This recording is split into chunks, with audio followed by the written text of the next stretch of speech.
Well, none of them can hide from the truth, yeah. Children have to go back to the roots, yeah.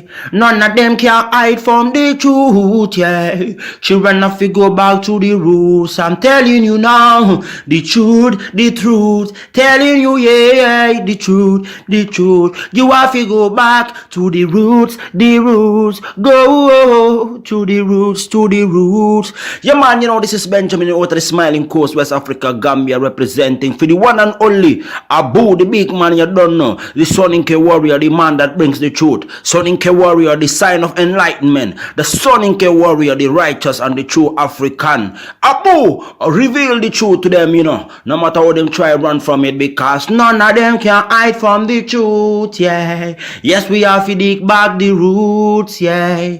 Fire!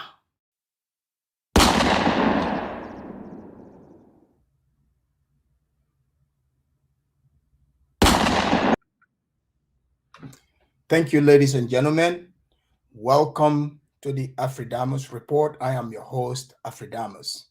I know I haven't shown up this week on Friday and Saturday, if you guys noticed, because I'm out and about, traveling, taking care of business. I'm not at home, you know. I took the time to come out here and bring you the info. That's right. I'm over here in Orlando. Ladies and gentlemen, welcome to the Afridamus Report again. This is Africa Supergirl, Africa Reacts, St. James. I want to welcome all of you in the house. Greetings, greetings. I hope you guys have your popcorns ready because today's show is going to be a really, really good one. Because, as you guys know, if you have been watching me, I have been talking about this back to Africa movement that Black Americans, Black British, Caribbeans embarking on to Africa. But as you know, most of the time, I talk about mostly Black America. I think I'm freezing. I'm freezing here. Can you guys hear me? Can you guys hear me? Sorry, I noticed that I got frozen there for a second. But as you know, many Black Americans, especially, they are in denial about what the truth is. Not all, but most. So, for those of you who don't think like the way the people that I'm going to show in this video, if you are not one of those people, if you don't think like them, then it doesn't apply. If it doesn't apply, let it fly. Okay? So we have another video here today that needs some deep analysis, and I would like to thank the individual that sent me this video. This video is so good, I did not want to wait till I get back home. I want to break this down because in this video, people, if I was the one that just came out here and start telling you about this video, people are gonna say, oh, Afridamus is just a hater. Afridamus is a sellout. Afridamus is a coon. Afridamus hates Black women. Afridamus loves white people. He's just kissing white people's butt. But now you are going to see for yourself a Gambian individual on the ground. I'm talking about a Gambian who's never even left Gambia, who is in Gambia, interviewed by one of these so-called repats, because people say they are going back home to Africa. You're going back to home, but now the question is Africa really your home, or are you just a descendant of Africa? Oh, that's the African Caribbean. My deaconess is running away. What is going on here? Okay, we'll get her back. So if you look at it, this woman, we have a woman who is in the Gambia. I'm guessing she's British. and Jamaican at the same time. She is originally, I guess her parents are from Jamaica. So what blows my mind is Jamaica is majority black country. It's not different than Africa. So if you are a Jamaican descendant and you have family, friends, relatives, everyone in Jamaica, before you claim you're going to go back home to Africa to save Africans, I think Jamaica needs some saving. And with black people in America, where do I begin? Where do I begin? A lot of these people are in denial. Okay. Oh, okay. Thank you, African. Thank you, my deaconess. I know. Good, good. They are in total denial. Where when people are talking about the truth, they would label you as a hater. They would label you as somebody who doesn't care about their history. What a, what a narcissistic way of looking at life. You want to run around the world and cry wolf, cry victimhood, cry to people that you claim are poor. You're crying victimhood to those people. But today we have the opportunity to hear an interview conducted by this woman. She gets her reality check, but you guys are going to see for yourself exactly how she reacts. It's going to be just like the normal reaction that you guys are used to. Because, they are saying, oh, we are going to Africa. It is our home. We want to help these people. But the only connection that they have to Africa is the skin color. It's the skin color. What does skin color have? Skin color means absolutely nothing, people. It means absolutely nothing. It's about the spirit. It's about either good or bad, good over evil. Or, like if you have the same spirit as an individual, or you're trying to say, oh, we have to be family, you are not going to go to your family and impose your will on them. For instance, my family is in Africa. The people that I hail from, they're in Africa. So, but I spent most of my life, majority of my life in the Western world, in America. But do you think if I go back to Africa, I'm going to tell them, oh, in America, we don't do things this way. In America, we don't do it this way. If I don't like it, I can get my butt in the plane and bounce back to America. But do you think people are doing that? No. And I'm going to show you in this interview here, and you will see exactly. Because the technique that this lady would try to use, this is the techniques I've been telling all of you here on this channel, which is the technique that worked on white people. The technique that worked on white people to tell white people they are racist, they are this, and white people would back down. But you see, places like Africa, especially Gambia, the people have no problem telling you the truth. Maybe like Blexit is smart enough to go grab the dumb Gambians and put them in her video, her little puppet. So, she tells them what to say and they say it. Or she gives them food and drinks, they just go for it. And yeah, shout out to Jesse Lee Peterson, a great Black American, a proud Black American. Those are the Americans to be respected. But if you're born in America, you call yourself an African American, to me, you're dumb as a rock, because that word African American, go read about it. That didn't even start until the 1980s. So you are pretty much saying Africa is my home. You're giving up your birthright in America. That's what it is. Giving up your birthright in America. You see? But people, they don't get that. But we're going to get into the video, ladies and gentlemen. But you guys know the tradition. Some of you, most of you that's been watching me, we cannot start the analysis without having the Pan-Africanist church choir music. So I'll take you with the church choir music and we would get right into this video. I'll make sure we get the meat and the meat separated from the bones. So without further ado, here is the Pan-Africanist choir music. Here we go.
Ladies and gentlemen, that was the Pan-Africanist church choir. Call me Kay, and today Oh, I went ahead of that game real quick. So, ladies and gentlemen, the video I'm about to play, the one you just see flashing, this is a Black British woman whose origin is from Jamaica.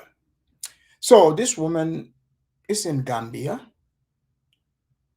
She said she's repatriating back to Africa. But now, let's find out. Let's find out what this woman is talking about. Let's find out if this woman respects the opinion of the Gambian people. Because, she went to the country uninvited. Nobody invited her over there. Okay? No problem. Hey, if you want to go on your adventure, that's great. That's one thing. Nobody has issues with that. But when you try to tell the people what to do, that's where the problem comes. Ladies and gentlemen, for example, I came here to Florida. I'm over here in Florida. The people of Florida that live here, do you think I'm telling them what to do? Do you think I'm telling them that, this is not how we do things in our state? If I don't like it, I can always get on the plane and get back to my state. But I'm here, I'm secure in myself. I don't need to tell the people here in Florida how things are done. But now let's find out if this woman is going to respect that or respect the opinion of these Gambian men. And by the way, smart Gambians, majority of Gambians, this is what their sentiment is. This is their thought process about you. So, in case you want to ignore what people think of you, how people see you, how people see your approach, this man is about to let you know. Because when I say it, people say, oh, Afridamus is just corrupted by the white people. Oh, Afridamus loves white people. Now, let me see what they would accuse this man of. Because this man doesn't watch my show. This man doesn't know me. So let's see what his opinion is. You guys will know that the things I say here, I'm not making them up. I'm not saying it for entertainment's sake. Okay? I'm just speaking on what is real. Because you see, I grew up there. I know what the people think. I know what the people see as disrespect. You are calling yourself an African. You are not an African. That's not how you are seen. You are seen exactly just like the white person. You grew up in the Western world. You have Western mindset. You were raised by Western people. You were schooled in Western schools. And you are a Westerner. Look, even myself, that I was born in Africa, people. I was born there. If I go back to Africa, it's been so long. Some of my mannerisms, some of the things that I say, some of the things I would say, the way I would act, they're going to be like, oh, Afridamus, they would call me Tubab too. They would say, Afridamus is too Western. Did you guys know this? So this is why some of you that are hating on me, you guys shouldn't be hating on me, because guess what? When we get there, we would have the same treatment. And I might be your translator, because we would be in the same boat. I would tell you what to do and what not to do. But if you saying I'm the hater because I'm trying to tell you what the locals are saying, I'm telling you what the locals are saying, you don't want to hear it, trouble is going to come. Trouble is going to come. And this brother that's about to talk here, his name is Muchacho. I respect Muchacho so much. I respect him. He is like, this is what a real Gambian is like. This is what a real Gambian is like. Because, you know, you cannot bully a real Gambian to say the things you want them to say. People have independent mind. So when you watch Black Sid, Juliet, and others, or the Bag Family, they go and get people who can barely speak English because they take advantage of those people. But I'm here to share those people's voice to you. Let's hear this. I don't want to waste any more time. I want to get into this video.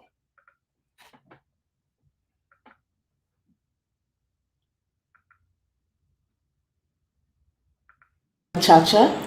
Did I say it right? Chacha, that's right. Chacha. And we're going to discuss some things about culture, about Gambia, about Gambians and perceptions. We got a lot to talk about, right? A whole lot. A whole lot. So I hope you guys will enjoy this. Yeah. First of all, where should we start? We discussed a lot of things. Today. Yeah. Today. I want to start where we started our conversation initially. Okay. That's right. This is Africa. I forgot all about that. Yeah. They would say, yeah, Afridamus was once married to a black woman who hurt him, who took his money. You know, he was hurt by he was a security guard. He fled the Gambia. Oh, no. Yeah, I mean, they say it all. Thanks for reminding me. It's funny. But you guys see, first of all, this woman, she is going to be offended about being seen as a Westerner. I mean, you're sitting there with Brazilian hair, you know, you're sitting with Brazilian hair, but you want people to see you as 100% African. Let's see how this goes, you know, because first of all, what she's running here, this is not how women run stuff in Gambia, by the way. She is completely of tradition. So if you're of tradition, yet you want to be treated just like, you know, one of the Gambian women, it's not going to happen. Okay? You would be seen and called exactly as what you are. Plain and simple. We were talking about this idea of overseas and Gambians wanting to go overseas, young Gambians wanting to go overseas. And you said some really interesting things, which I hope you will remember and bring up in this talk. First of all, I asked you if there's anywhere you could be, where would you want to be? And what was your response? Yeah, I was saying that if there's anywhere I would love to be, I would really love to be and stay to be, it's really African. No, that's not what you said first, though. I said, where would you want to be? If there's anywhere you want to be. Yeah, I said if anywhere I want to be, okay, I would love to go to the Europe to make money, just money. Right. But if there's that was your first response, and then I asked you another question. Where would I love to be? No, I said if you had all the money, if you had all the money, okay, where on this earth would you want to be? That's Africa. Africa. That's really Africa. If I get all the money that I'm really looking for, in the Europe, where would I love to be? You know, people, if you're a black person, a Westerner, let me give you a tip here. The way this girl is talking, because what you guys are doing is, you know, exactly what you accuse some white people of saying, you know, culture vulture. You appear to be a parasite because you are forcing yourself onto other people's culture, you know, trying to force yourself onto other people's culture. That's right. That's what colonizers do. But they don't even understand that they are being colonizers. This is what colonizers do. You are forcing yourself upon somebody else's culture. Plain and simple. Yeah, I know. She's trying to get him to deny his own country. This woman is evil. Look at that. Look at her. Look at her eyes. Look at those teeth. The hair. I don't know. She might be practicing witchcraft. Who knows? Who knows? People, this is some serious stuff. But, you know, you guys think she's ridiculous right now? Wait till this interview keeps going. She really thinks she's doing something here. But she's not doing anything. She's just making herself look stupid. But Muchacho is not going to back down. Just watch. I live. It's Africa. Wow. So this is where your heart really is. It's not in Europe. It's not in the U.S. This is where your heart is. For sure, really, is here. Right. To be honestly speaking, I would always be frank to myself. I feel more home in Africa than elsewhere. Though I've never been outside, but right now we don't need to be told. You don't have to be there to know what's there, because the media, if you do research, you yourself can tell that here is home, because with the chaos going up and down over there, the final destination for everybody, for freedom. To me, I used to imagine that with what is actually going on presently right now, a time is going to come, the only place that a man can really live free, or can have a real good life without no control, would obviously be Africa. What do you love about Africa so much? Have you guys noticed this? This man that she's talking to, born and raised in Africa, he's never left Africa. The man just told you he loves Africa. What's there to ask him? He has no other place to compare Africa to. But she's trying to put him in the corner. You know? I don't know the look. Guys, doesn't she look like she wants to eat Muchacho? Look at that. Look at that look. Doesn't she look like she wants to put some whipped cream on him and eat him? My goodness. This is crazy. A whole lot. To me, it's a whole lot of things. When it comes to our personal life, the way we associate, in as much as I can say, probably here it's more the people. To me, the people are more lively. Let me not say that people are more lively, because I've never been in the other part. Okay, I feel more comfortable over here. Why? Because the way we associate. Okay, I can run. I can just pop out at my best friend's house, or if you're an African, I can pop out of their house. I can just sit down in the evening and be like, oh, I just want to be at K, right? Yeah, I just want to be K. I just want to be at K's house, and I'll be like, Muchacho, whatever you do not just show up at K's house. That smile and that look she's giving you, I will advise you to stay away from K's house. Please, if anyone knows Muchacho, make sure he sees this video. If you know what's good for you, stay away from K's house. When you said you can just show up, she's expecting you to do that. Do not do it. I'm telling you right now, just so you know. Pop right on your door. Hi, K. How are you? Yeah, I just came to see you. Be like, oh, you're welcome. Guys, look at that smile on her face. Look at that. Doesn't she want muchacho to just show up? This is, I don't know what to say to that, but let's just let her keep going. Wow. All right. Yeah. So you Community. yeah, free. Somehow, like you're free. It's like I'm free. I can pop out anywhere to any of my family members, and really, I'm cool. I'm welcome. I feel like spending the night. Okay, it's cool. Wow. So in Africa, it's like, to me, I feel more freedom around. That's the way we have been brought up. There's that freedom of communication, freedom of interaction, freedom of visitation.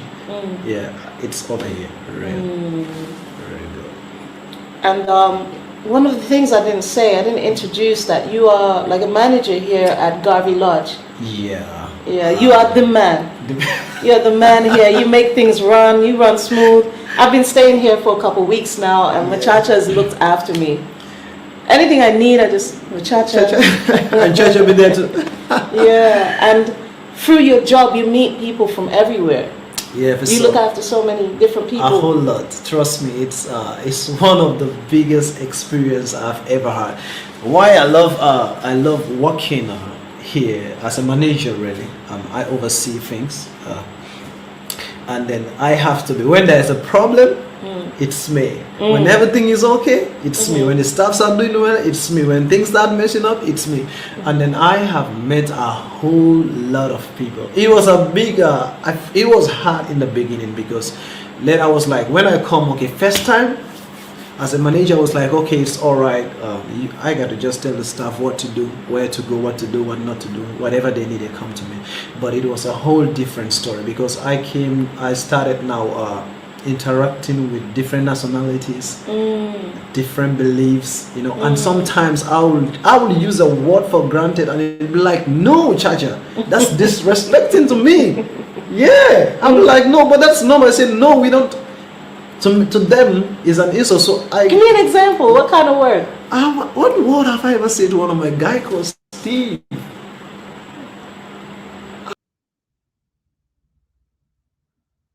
So Muchacho is about to break the difference here. Okay, he's about to break it down, where, because you have, especially Black America. I mean, I've never lived in England, but I'm guessing, most Black British, according to what I see online, they have the same type of sentiment. They are pretty soft, touchy-feely. You say certain things. Oh, you can't be saying that. Look, ma'am, sir, you are going to a different country, a foreign country. Why don't you find out the things they are saying, what it means, instead of you trying to control their speech pattern? Maybe the things that you're trying to act offended by, in that country, that's not what the meaning is. You see what I'm saying? That's not what the meaning is. But now, do you think these people really respect what these people, how things work in that culture? They don't care. They absolutely don't care, because it's like a parasitic mentality. You go into someone's culture, you disrespect the way they do things, you push your way in, and it's crazy. Oh, Isaac, welcome on the show, Isaac.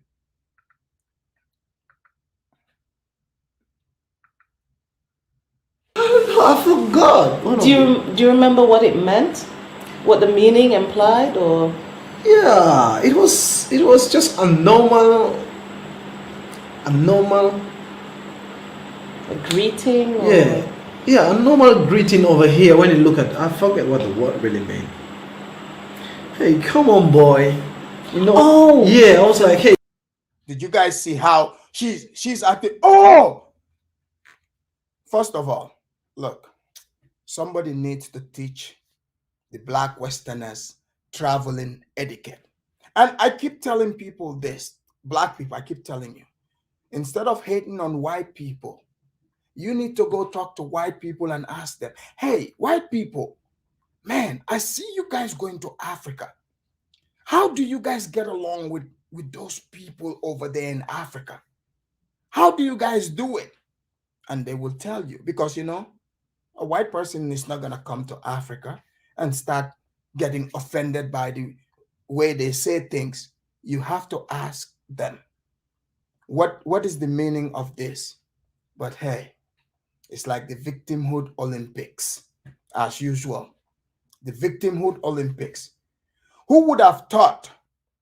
Who would have thought a black Westerner in 1,000 years? I would have never thought like they would go to Africa, especially Gambia, and try to manifest the victimhood there too. So somebody says, boy, what's wrong with that? But he's gonna tell us. Let's find out.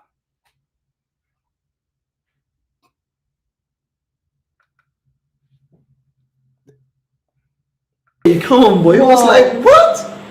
I was like, hey, I say, how old is he? He's a grown man? He's really going to be around to 45. Oh, you call him a boy? But he really look young. Really, he looks young. He looks young. So I wouldn't use that when maybe he's 40. He might be the 50, but he really looks like the 30s because he's strong and then looks so much young, and we interact too much that it escapes. You're like, well, no, we don't use that. Yeah. So because there's a history of that in colonialism, I guess. Yeah. Did you guys see what she just did there? Did you guys see what she just did there? This is the type of stuff I talk about all the time, because you're bringing your own inferiority complex. You're bringing your hatred to a place where these things, that's not what they mean. But now, you cannot let these people have their own lingo. You have to somehow make it seem like it is an oppressive word. It was the white man that was calling them that. This woman knows nothing about that country. She's not from there. But hey, you guys know, white people would always be brought up in the middle of it. Somehow it's colonialism. But ma'am, let me ask you, you are sitting there with your stiff Brazilian hair, looking at muchacho as if you want to eat muchacho, okay? But you don't even realize that you are a colonizer. Because, she's going to say, oh, no, I can be a colonizer because I'm black skin. No. Even Europeans have colonized other Europeans. Don't you know that? Skin color means nothing. It means absolutely nothing, people. It's about good or evil, plain and simple. Good or bad, and what your intentions are. Plain and simple. Yeah, the word someone calling you a boy. It's happened to me. Like someone called me a girl here, and I was like, "Excuse me." And I called them a boy, and is it the common thing in Gambia? Yeah, for Gambia, it's one of the most normalist thing. Your age mates and then people, hey, come on, boy, hey, money, buy a little wine, boy. Hey. Boy is just like, yeah, boy, can I get that? Oh, it's like a slang. Yeah, because it's like in the hood in America, it's homeboy. Good. Right. So, because once I get some American guests here, they have that we are like, Chacha? No, Chacha, there's something I really want to know. Why do you guys call each other here boy? Do you know what does that mean? I'll be like, oh, so American says that as well? Yeah, they say no. They have people calling each other boy. So they felt offended. People calling them boy. They thought I said no to us. Look, muchacho, don't even worry about it. They get offended about everything. But you don't need to yield to that because that's your country, muchacho. You are not a white man, because in America, they've shamed the white man to accept not to say these things. This is your country. We've been calling each other boy from day one before these people ever came around. If they don't like the word boy, they can just come back to America where they can shame the white people not to say that. Because in America, that's not a common word. But in America, black people call each other the N-word. You can use the N-word as long as you put a beat to it, a music beat to it. You can use that word. But is boy equated to the N-word? Absolutely not. Let me tell you something. you can say one thing about Gambian people. A Gambian doesn't have an oppressive mentality.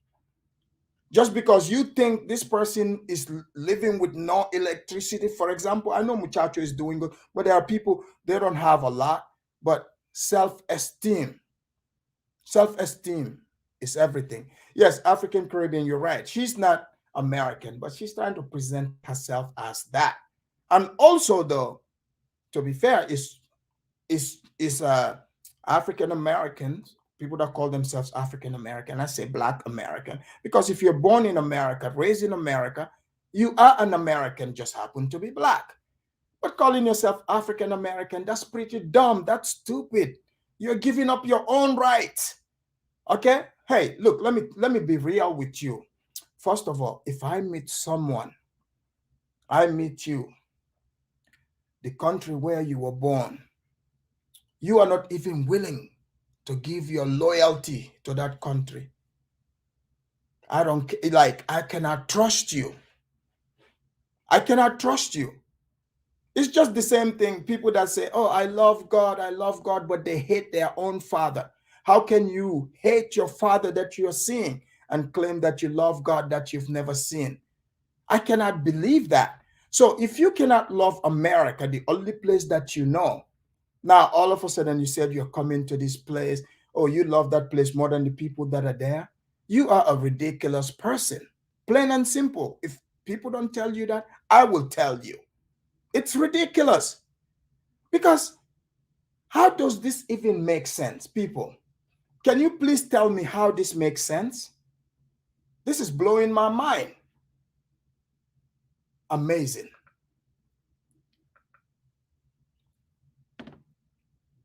Sorry, guys. I'm frozen here. My internet is bad, but here, it's just a normal, like, they're calling you guy. Hey, come on, do. You know, the Americans say, hey, you do.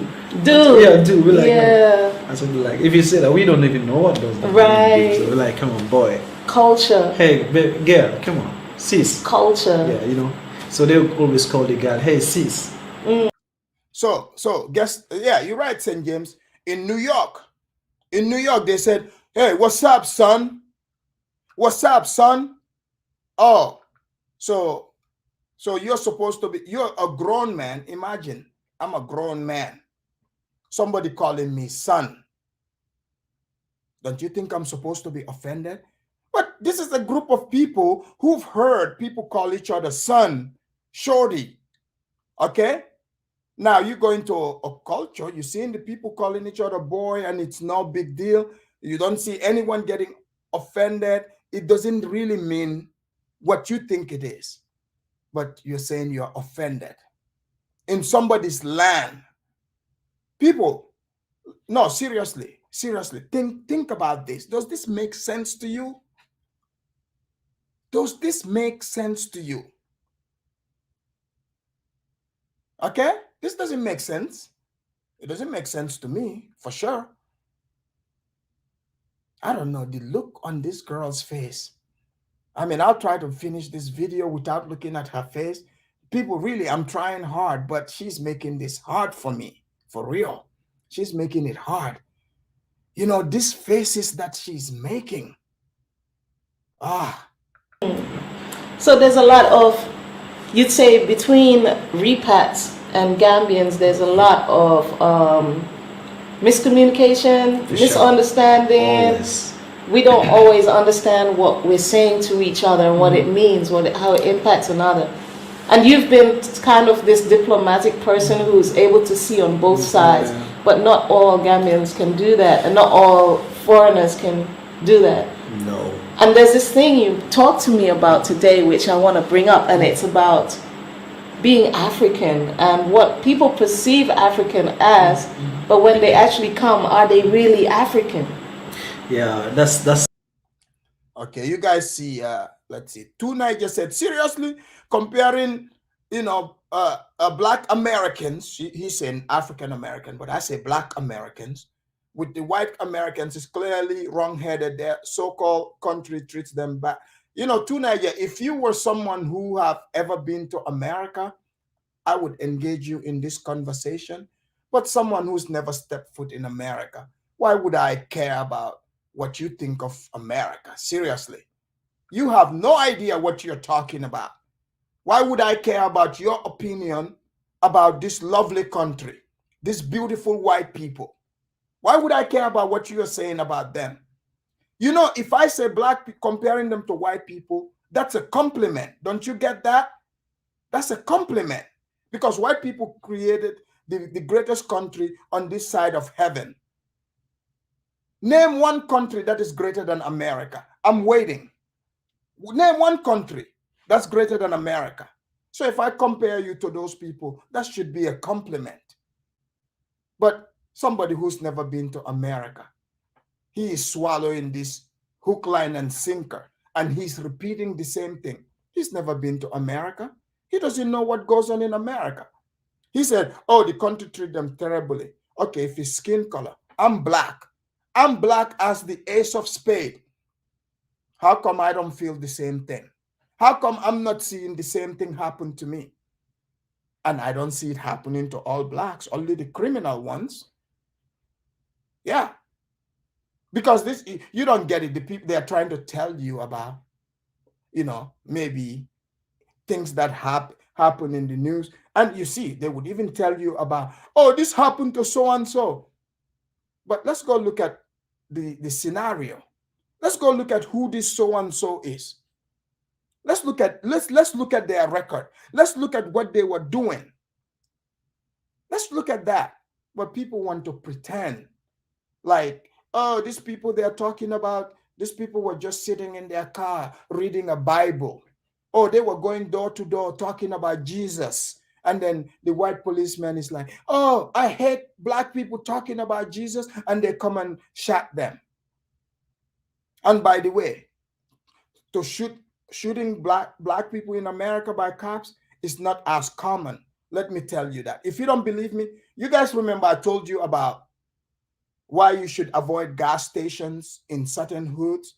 If the street is Martin Luther King Street or Malcolm X Street, why you should avoid it, or Jefferson, I will show you right now.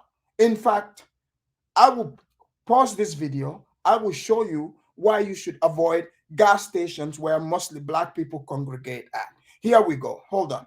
Because Tunisia even, let me show you here. Give me 1 second. 46 shows just how close a shootout came to becoming deadly. Thanks for joining us. I'm Lindsay Klein. And I'm Brian Blakely. As a result, an employee told Fox 46 he stays armed with his own AR-15 to protect himself and his co-workers. Fox 46's Will Lewis is live at CMPD headquarters tonight. And Will, the co-workers, they're thankful this didn't end up a lot worse.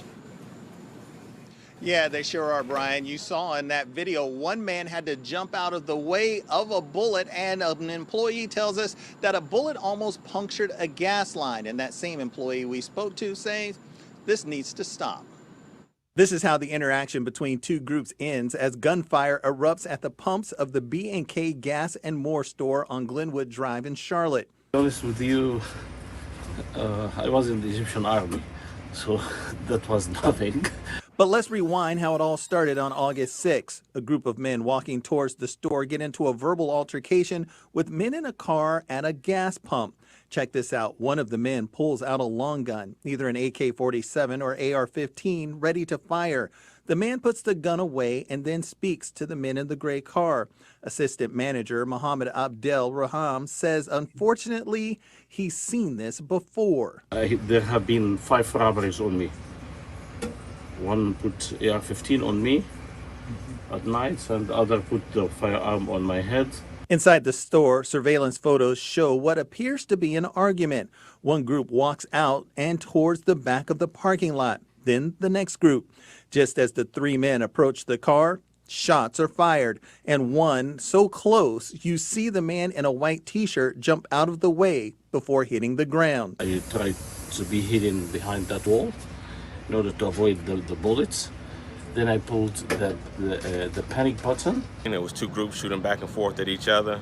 Fortunately, nobody was injured or killed in this incident. 6 days later, there's still a bullet hole in a wall, shattered glass in another area, and scared employees. That's the biggest point. And it's Two Niger. What does Two Niger have to say to this? I bet you if the cops have shown up and broke this, the best way possible, they will have been, oh, these cops are racist. But there's people walking around with AK-47s in the middle of a city. Yes, I get it. Audrey, you said people are blaming Nigerians. Oh no, Nigerians do stuff. They don't blame other Africans for things Nigerians don't do. They do stuff. Just like in America, black people do stuff. Okay? Yes, I get it. This woman is a black British, but she's not the only person in Gambia. There's black Americans. They are the dominant force in the media talking about this. So she's bringing them into this as a collective voice. So this message is to all black Westerners. That includes America, the center of black Western thinking. So this is not nitpicking. This is a generalized thing. If the shoe doesn't fit, don't put your foot in it. Plain and simple. so interesting what you said. Okay. Because it's funny. It's really funny. To me, even sometimes at times myself, when I start imagining, it's funny to me. Okay. You got our blacks. Okay, they say colors. Okay, they are blacks, Americans, and the black British, black Jamaicans. Okay, they come to Africa. Really, they want to really feel home. They want to feel part of us. When they go to the market, they want to be treated. They want to feel treated like Gambians. They don't want to be cheated. They don't want to be looked. They don't want to be overlooked up like everybody here. Oh, Two Niger wants to know what's my solution. My solution is let them stay home. How about that? They can stay home. What's wrong with that? Filling them up. You understand? So like when the whites come here, people are like, oh, he's a white. We make them so special because of the mentality. Okay, sorry to say that. We make them so special, but when they come, they don't want to be too special. Okay, but the fact is that they don't want people to treat them like Westerns. Instead, let's treat them like our brothers and sisters. Right. Yeah. That's what we're on the continent. We're coming home. That's the Okay. Ma'am, that is not your home. You weren't born there. You weren't raised there. It is not your home. If you want to make it your home, you have to mingle with the people and learn the culture and become part of it. It is not your home. But Muchacho is going to tell her. To me, they want to be welcome and feel part of us. But most of the case, from my own experience, I would say, I will see a Western come and say, oh, Chacha, I will start doing things. No, in the UK, we don't do that. In the UK, they do like this. In the UK, it's like this. In the UK, you need to, And that's like a black Brit saying that. So, a black person. They're telling you, this is how you do it. They're trying to correct everything. Quite frankly, at first I didn't know much about, the black British. But Muchacho is telling us in many words, and from what we see from Juliet and the other black British over there. I can't even believe that the black British are also terrible people like that. They go to Gambia and try to tell Gambians how to run stuff. If you want to tell Gambians how to run stuff, why don't you stay in England or go to Jamaica or wherever? Why tell Gambians how to do things? Oh, you got to do it this way. You got to do. Oh, you hate the white man, but you go to Africa, you miss the white man. Look, people, I'll tell you, man. These people, they are Europeans, plain and simple. You are what you hate, plain and simple. You're doing on the continent. In the continent. This is how we do it in the UK. Oh, if you have been in the UK, you will see that. Okay, so now you are telling me everything about the UK. You're telling me everything about America. Okay, everything is like you are telling me you should have been talking like an American. In America, this is the way we do it. So, but we're in Africa. We're in Africa. So obviously, I'm looking at you as an American. I have to do the American way to satisfy you. I have to do. Are you guys hearing that? Okay, for those of you that say, oh, if the black British do something, they talk about Americans. Did you guys hear that? Did you guys hear what he just said? So people go over there, They say, oh, we are home. We want to be like Gambians. But then you keep telling the Gambians, oh, no, that's not how it's done in England. That's not how it's done in America. Okay, you just came from America. You told the people there, oh, you're running away from white people. You know, you're saying that pretty much.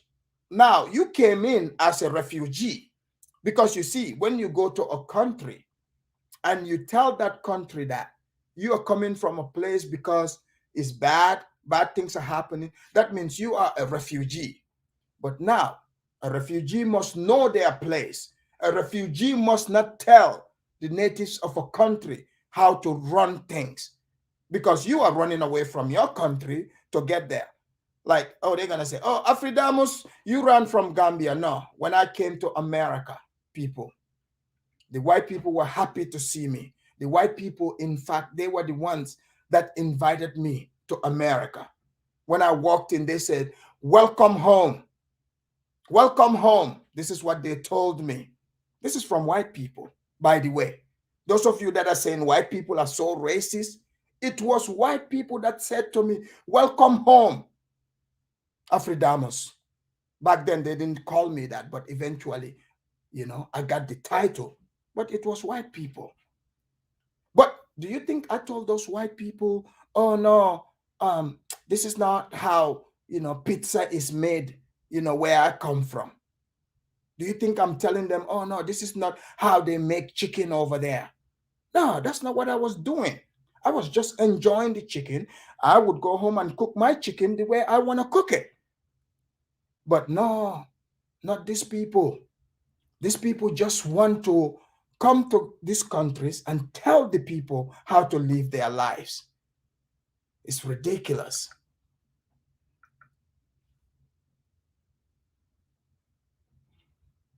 The European way to satisfy you. Right. So obviously it becomes very hard. Us treating, the locals treating them. Let me not say us. It becomes very hard for the local treating them like Africans because their way of life. The mentality is, okay, they are black. What I should say, I said they are black. The fact is that you guys are black. Right. But trust me, everything about the accents, about the words, is just the Western. We are just seeing the white man's attitude. Yeah. But then the white man is a different thing. The white man, he sometimes acts more African. More, always. And I relate to what you said earlier. Did you guys hear that? Did you guys hear that, people? They said, he's just said it. You know, I've been telling you guys here that the white man is the one that acts more like African and respects the African. And you guys said, oh, Afridamus, you just love white people, as if that's an insult, as if I'm supposed to hate white people. Mustafa Kamara said, you think this country, USA, is your home? Yes, it is my home. And Gambia is my home too. So there's nothing wrong with that. You see, you can have two homes, people. If you say this country, if you don't believe America is your home, you don't like it, Mustafa Kamara, I'm guessing you're from Gambia. By all means, don't let me stop you, or don't let the door stop you. Please pack your bags and catch the next flight. Nobody's stopping you, plain and simple. I hear people talk bad about America. It's a terrible place, but I don't see them leaving. I don't see them leaving. Even the ones that hate the white man so much, you heard Muchacho what he said. Even when they go back, go to Africa, where the white man is not there, what do they say? Oh, this is how it's done. You know, this is how it's done in America. This is how it's done in England. But you said it's bad over there. Why are you coming here telling us these things? It's crazy. Oh, I know. Two Niger is having a heart attack as we speak. Walk to the local shop and get the bread with their sleepers. Trust me, I'm telling you. Yeah. And the black man will be going to the minimum. No, we don't want that. No, at the supermarket, I'm telling you. Okay, you go. No, we don't like that one. And it's, no, not that. It's supposed to be packaged well. And the white man walk down to the local market, buy it show local, buy the local fish, buy the local tomato, and then obviously. You know, it's interesting. Did you guys hear what Muchacho just said? Isn't this what I said when you guys remember the African in Gambia, the black Karen that went to those stores, you know, attacking the frozen chicken? Did you guys remember the recommendation I gave to her? I said, why don't you go shop in the local market? I said, why don't you go shop in the local market? You guys heard what Muchacho just said. The white people, when they come there, they go shop in the local market. They mingle with the people. I'm telling you, I used to be there. I see white people. They mingle with everybody. Nobody is looking at them different after, like, you just know, okay, it's white, but it means absolutely nothing. You know, nobody is scamming them. Nobody's taking anything from them. They know the money. They know the language. They go to the market and do their own thing. But you that is claiming that you're coming home to your people. Oh, we are family. But where do you shop? You still want to go get frozen chicken. You know, if the Gambian people try to, you know, serve you some, oh, no, sir, this is not how in America. But if America is done differently, just go over there. Plain and simple. Hey, look, let me tell you. Me personally, right now, there is a certain lifestyle I'm used to, you know. But I'm not gonna go over there in Africa, you know, and expect that, you know, the lifestyle I have here in America, you know, I'm gonna go and expect, you know, to get those same things. No, I'll be going to the market. I'll be going to the stores and getting my own tapa lapa. I would do things, you know, myself, because I truly believe I'm one and the same as the people. Okay? I'm one and the same. I would come in. You think you're gonna catch me going to stores getting frozen chicken? That's not gonna happen. I don't even do that here in America. If you look at those places, the type of good fresh foods they have in those markets. But no, the black people don't want that. They want the white man's food. The food that they go and buy, people, these foods are imported from Europe and America. So you left Europe and America just to go buy those foods, but you love Gambian people, you love Gambian food, but you're not buying Gambian food. How does that make sense? That makes absolutely no sense. I didn't tell you this earlier, but I was completely relating to what you were saying, because I was eating somewhere and there was a white lady there, and I was being polite, saying hello, and she started to talk to me. And she was originally from Sweden, I think. Yeah. I think it was, no, Spain. She was from Spain, Barcelona. Right. And we were talking, and she said she is fuller. She's fuller. This is it? Right? And I said, okay, so explain that. She says, yes, I live in a village. She lives in the village. So I'm like, what kind of village is this? She explained she lives on the other side of the River Gambia, which is more rural. It's actually more rural. You don't have real roads. Nothing. And she says, I live like a real villager. My husband is fuller. She lives on the compound in the village. So I asked her more about this experience she's having on the village, and they have children there, and I said, how village is this? How much do you do in the village? Yeah. Do you carry water? She said, okay, we have taps in the house. But she goes out there and she works with the women, the villagers. People, how many black British or black American, quote unquote, repats have you seen in the village working with the women? How many of them? And you know, I bet you this white woman that says she's fuller, it's not just You know, I trust people who truly, if they say what they are, it's not by lip service. They speak the language. They truly become that. Look, when I tell you that I am an American, do you think it's just I'm telling you, oh, my DNA says I'm American? No. I speak American. I sleep American. I eat American. I wear American. I live American. Okay? I'm in 100%.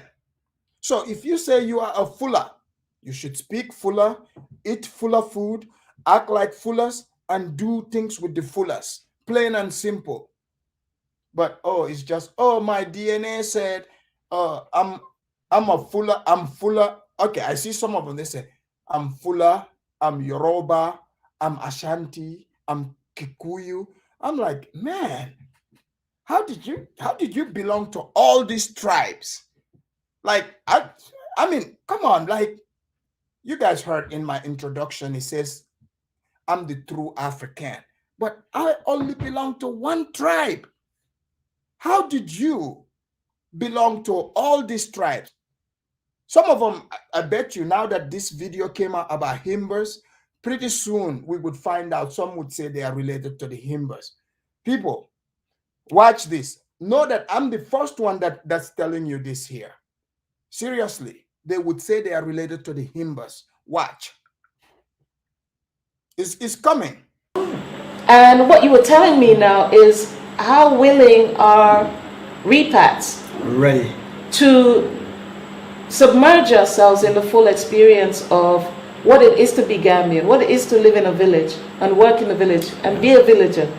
Yeah, you might not actually be a villager, but then if you want to really feel being part of a community, okay, you gotta forget everything that you know, like you know nothing about. You know what you already know, but you come down, okay. That's the way they shake their hand. This is the way they sit down. This is the way they talk. This is what they say.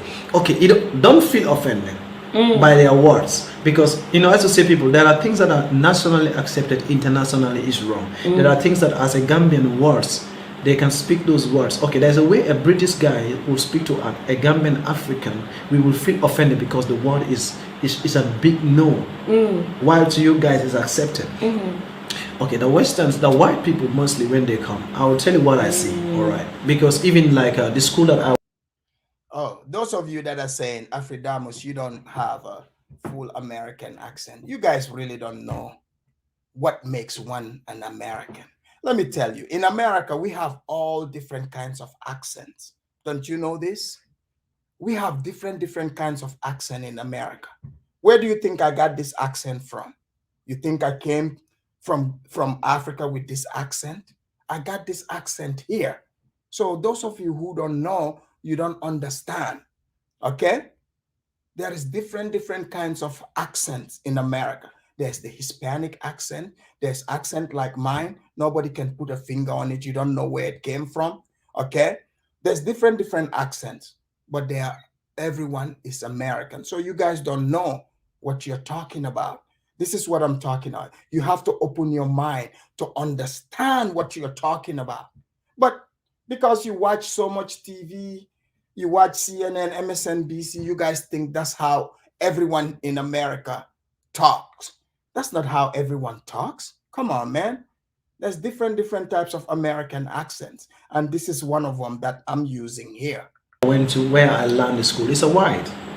When he came, he went to the village, not to the bush, not to the city. He went down to the village, lived with the people, and then started a school. That's called St. Francis, Kunkuja Maria. Okay. She built a nursery school, she built a junior school, she built a primary school, she built a senior school. He lived like them. He started learning their language, he dresses like them, and then the community started accepting him. But you were saying to me in more detail about how a white person might approach that, in terms of they won't tell you this is how we do it in the West. Never, no. They're like, how do you do it? Yeah, exactly. Yeah, that's true. They will never ask. I'll be like, oh, like, okay, now, sorry. There's something like probably you guys want to build a house, or you guys are making a bed, or you guys, let me say, what's something local? When I say, okay, you go to the farm. All right, let me say, Oh, KS said, are you ashamed of your Gambian roots? I guess, KS, you haven't been watching this show long. I'm disappointed you think that. KS, go listen to the introduction of the show. You know, listen to the introduction of the show when I'm getting introduced to coming about the truth. Listen to the words that have been said there. Come back and tell me if I'm ashamed of my roots. Why would I be ashamed? I'm very, very proud of who I am. But what I would not do is allow people to put me in a box. Plain and simple. No one can put Afridamus in a box. I know a lot of people are in a box, but I'm not going to be put in that box. Yes, I get it. You see what Muchacho just said? The white person that built a school there, when they came, the white person mingled with the people. They learned from the people, you know, and they understood. And I know exactly what he's saying. Do you think when I came to America, I didn't take the time to learn and understand how things work? That's what I did. I had to immerse myself into the culture because guess what? I already know something else, a different culture. I already know that. So no need for me to try to act like I'm learning something new about, you know, Gambian culture. I already know that. I've already lived that life. So if I want to learn a completely different culture, I have to pull myself in 100%, just like he's explaining here. But you see, when that concept cannot seep in your head, it is hard for you to understand what I'm saying, because the fact is travel etiquette or migration etiquette is not there. You know, you could learn something from the Afridamus Report. Don't go by your feelings, because you might not like what I'm saying. You know, you might not like what I'm saying, but think about it. Think about it. Yeah, guys, just listen to it. You'll see that, you know, Afridamus is not ashamed of where he's from. I talk about it all the time. Okay? Because that country, my country where I'm from, accepts dual citizenship. And I'm a dual citizen. I'm a citizen of the Gambia too. America also accepts dual citizenship. I'm a citizen here too. So no difference. People, please hit the like button. You know, the thumbs up or thumbs down. When you come in the house, that's a small fee to pay, even though you're not going to be donating any tithes to this church, but your donation should be the like button. Because you don't tell me what I'm saying here, you know, you don't like it. How can someone not like what I'm saying? This is real news that I'm giving you. This woman is sitting here, you know, trying to deny reality. But I'm here to break it down so that people that want to do better when they travel, they can learn from what I'm saying here. This is not diss on anyone. It is a matter of learning. I'm telling you, people, I have been an avid traveler since I was 3 years old. Yes, you guys heard that, 3 years old when I first started traveling. So this is not new to me. I have mingled with different cultures from the time I was like 3. So if anything, you should want to learn from what I'm telling you here if you want to travel and have a good time where you're going to. You cannot come there with your baggage. You have to leave that baggage behind, plain and simple. Culture, all right. You know, when you come, you say no. You know, like you go to the, you go with a Western or someone who come from a modern, a developed world. Let me just say a developed world. And be like, oh, you guys use that? No. In the UK or in America, you know, you got all these things, the caterpillars. They got to go in. We don't do that. That's not modern. You are not ready to learn. To me, and then they don't feel part. They be like, oh, you are telling them now. Everybody be like, okay, they are listening. They wish. They are making now. Shutting down. Yeah, they are wishing even them. They are wishing they are there. So you are making them lose the value and the love they have for their country and how they do things and how they do things. Aspire to what you have. Good. Wow. So they are now teaching us the Western way, okay, and now we are no more valuing what we have, even when we have not been in the developed part of the world. But people be like, that's why now people be like, even your parents will be like, oh, I pray you go to Europe. Wow. That's the prayer for every child today. What prayer do you want? Just pray for me to go to the Western country. Did you guys hear that? You see, black people, what you're causing there? You're going there, you're making the people feel less than, you're telling them about America, England. Now the people want to leave. They want to go to where you came from so that you won't be able to come there and try to dictate this to them. People, do you think if I go to Gambia right now, I'm sitting there doing my thing, this so-called quote-unquote repats, do you think they would be telling me how I should do things? Oh, this is how we do it in America. They're not gonna say that to me because I live in America too. Okay? You don't live in America anymore. You live in a different country. If you have to say this is how we do it in America, hey, you might, dude or homegirl, you might want to move back to America, England, wherever you came from.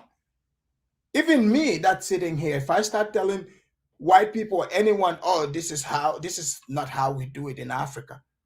If they tell me go back to Africa, do you think I'm gonna be like, oh no, that's messed up? No, they would be correct to say that to me because I'm telling them that the way it's done in Africa is better than it's done here in America. Then it would make sense for someone to ask me, then why are you here? This is why I don't understand even sometimes how I blame white people, how they allow some of these people to come to America, run for office, became congresswoman or congressman. They came from shithole countries and now they're turning America into shithole countries. I don't know how they are allowing this to happen. These people are ruining our country. And now I'm helping the Gambian people for that not to happen to you. Because already here in America, our hands are tied. We have people that infiltrated our government. And what can we say? They are trying to bring their ideas from their shithole countries and destroy America. So this is why, wherever you come from, leave that behind, because you're moving to that place for a reason, because you're saying that place is better. So whatever reason you are there for, just go pursue that. Don't try to change the people. Don't try to make the people feel less than. Don't try to humiliate the people, okay? Like if someone is doing something wrong, if you think there's a better way to do it, there's a way to explain it. You don't have to even keep talking. Just do it. And if they see it, they'll be like, oh man, this is cool. And they'll copy it. Plain and simple. Look, man, I'm not telling you something here that me, myself, I didn't experience. I'm not telling you something that the same rules that I am not following. I'm telling you facts. Even any African that's watching me, Chinese, Japanese, Korean, whoever, if you're new in America or thinking about coming to America, same principle. Whether it's Africa, America, wherever, the same principle. Humans are humans. If you go to people's country, just like you, think about it. You're in America, you yourself, oh, this black British, whatever. Imagine somebody coming from out of their country telling you how things should be done. You will be offended. You would take it as a disrespect. But why do these people feel the need to say this to the Gambian people? That's what I want to know. But Muchacho is holding the line here. Because when the blacks who comes back home want to feel home, they had to learn to live with the locals and feel less offended and learn to live like us, learn to associate like them. Really, Gambians and Africans naturally, let me say local people, they share. Yes, we don't come from a sharing culture. That's what I'm saying. So which is really going to be very difficult. So when they come here, they'll be like, you can have a whole lot of a little everybody CS food. Okay, here where everybody eat from one basin of food, everybody wash hand in one bowl. Which the white lady or the white man who comes to village do the same thing. Where people Exactly, guys. When I was in Africa growing up, do you guys know how many white people I have, shared a bowl of food with? Sitting there, everybody, group of people, we all wash our hands, sit there, put our hands in, and digging in, eating. You got white people doing that. You think they're like, oh no, I'm from the West. Oh, I'm a white man, I'm not doing this. No, but you bring a quote unquote Pan-Africanist, a black person. Everything they have question. Oh, we don't eat that. Oh, what is that? We don't. So it's like the people are like, man, why are you even here? Seriously, why are you here? So pretty much you yourself, you are giving yourself away because you said you want to mingle with the people. Trust me, I guarantee you, if you mingle with the people, they would welcome you, they would accept you as part of the community. So it's not about skin color. If they're accepting the white people, why wouldn't they accept you? But your attitude is what is causing the rejection. Plain and simple. Because people don't like to be belittled or disrespected. So you are going to a culture where it is a sharing culture. But now, you would say, oh, the culture I came from is not a sharing culture. You should leave that non-sharing ideology behind. Hey, people, you think if I go to Africa right now, I'm going to be, acting like, oh, yeah, I'm a Westerner, I'm from America. No, I would go in the hood, in my old hood with the homies. We would sit in the big bowl under the mango tree or the neem tree. They bring the bowl, we wash our hands, and it would go back to normal. It would feel like I never left. Okay? It would feel like I never left. But you think if I get there and I start acting all bougie, saying, in America, we don't do this. Where can I get a scoop of ice cream at? I miss my snacks. Not that I'm into snacks, but I'm just saying, you guys have seen some people who were crying about snacks and stuff like that. Okay? So I'm just saying, learn from Muchacho, but you think this chick, watch, she's going to rebut this. Just watch. She's going to totally go against it.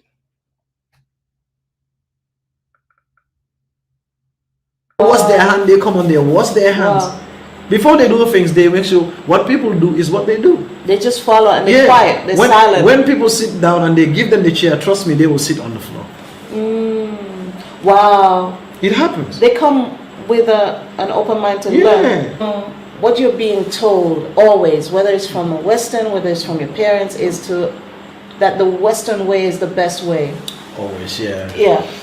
That's the mentality we grow up with. Because I was once asked by someone, okay, Chacha, yeah, I say, yeah. He said, why is it that you guys treat the whites better than us? Right, okay. Interesting. It's a big question they always ask. It's funny to me. I told him that I want to tell you something. Is that okay? You guys, it's true. You guys are not treated respectfully or right in the Europe or in the developed part of the country because you live with them over there. They're not treating you right. And when they come over here, you guys say, Muchacho, don't buy the propaganda. Don't buy the bullshit. Look at the attitude they are bringing to you. Respect is two ways. When you give respect, you're gonna get respect back. Don't buy it. Don't buy it. Look at even right now. Look at the conversation you are having with her. Just look at the conversation you're having with her. You even gave her the example comparison to white people. It's the same way in America. Let me tell you something. One day, I told you guys this story before. I took this black girl on a date to a Gambian restaurant. And we got there. As soon as we got there, she had this nasty attitude, because there's something about blacks, not all, but most from here, they just have this nasty attitude towards Africans. Rude, nasty attitude. She started being rude to the waiters, but she's a Gambian woman. One thing with Gambian women, they don't put up with bullshit. If they see that you are about foolery, they can get it. They understand they have a business to run. They're not gonna be rude to you. They will still treat you with kindness. They killed her with kindness. They brought the food. She ordered some yassa, chicken yassa. If you've never had chicken yassa, you must try the chicken yassa. So she ordered the chicken yassa, and we ate. And afterwards, she was like, she was so embarrassed. She's like, oh my God, I'm sorry. This food was so good. The food was so good. And yeah, St. James, you're right. She can't cook. Yeah, this is true. If she she has to Google it to cook. Okay? She has to Google it. After that, man, nobody can stop her from going to that restaurant. But, you have to be open to learning about new things. But it's the attitude, bringing a nasty attitude. It turns people off completely. It turns people off, because there's no reason to be rude to people. Quite frankly, there's no reason for it. If it's new, just be open to it. Especially you bought your ticket, you're flying, thousands of miles away. I mean, if you're gonna go there to, show this type of attitude, why even go there? Why even go there? Plain and simple. I don't understand it. Why are they going over there? They pretend to be nice, and later we welcome them better than they themselves who are now coming home. Wow. You understand? The blacks feel that way. Most of them feel that way. The repats. Yeah, the repats feel that way, that the whites are respected than treated better than them. Okay, I was like, by the Gambians. Yes, I was telling him, okay, I want to tell you where all this concept rise up from. You understand all the arguments. Yeah. It's so So I was like, when we are growing up young, for me, honestly, I will not lie to you.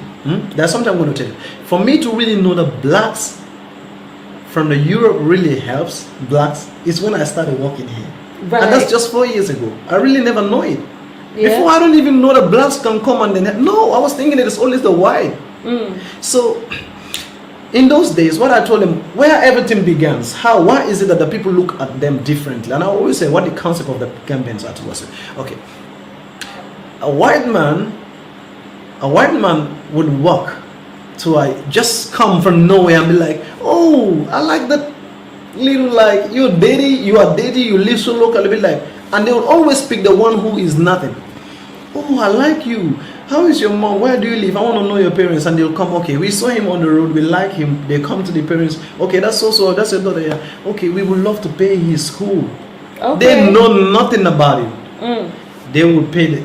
I'm telling you what happened. They randomly come into a school, pick children and pay them. They pay their schools from nursery school, primary school, junior school, high school, up to college. If your paper can take up to university, some of them. And what are they doing with? Did they get alone time with this child? What are they doing with the child? They will be paying. Do you guys see what she's doing here? This guy just explained and said the white people generally would known to help people, and this is true. When I was growing up, you're not seeing any black person from America or England come in saying, oh, they're helping the Africans. Never. It is always white people that come to help. But she's like, oh, are they left with the kids alone? Now she's trying to put the negativity, it's like the corrupt mind.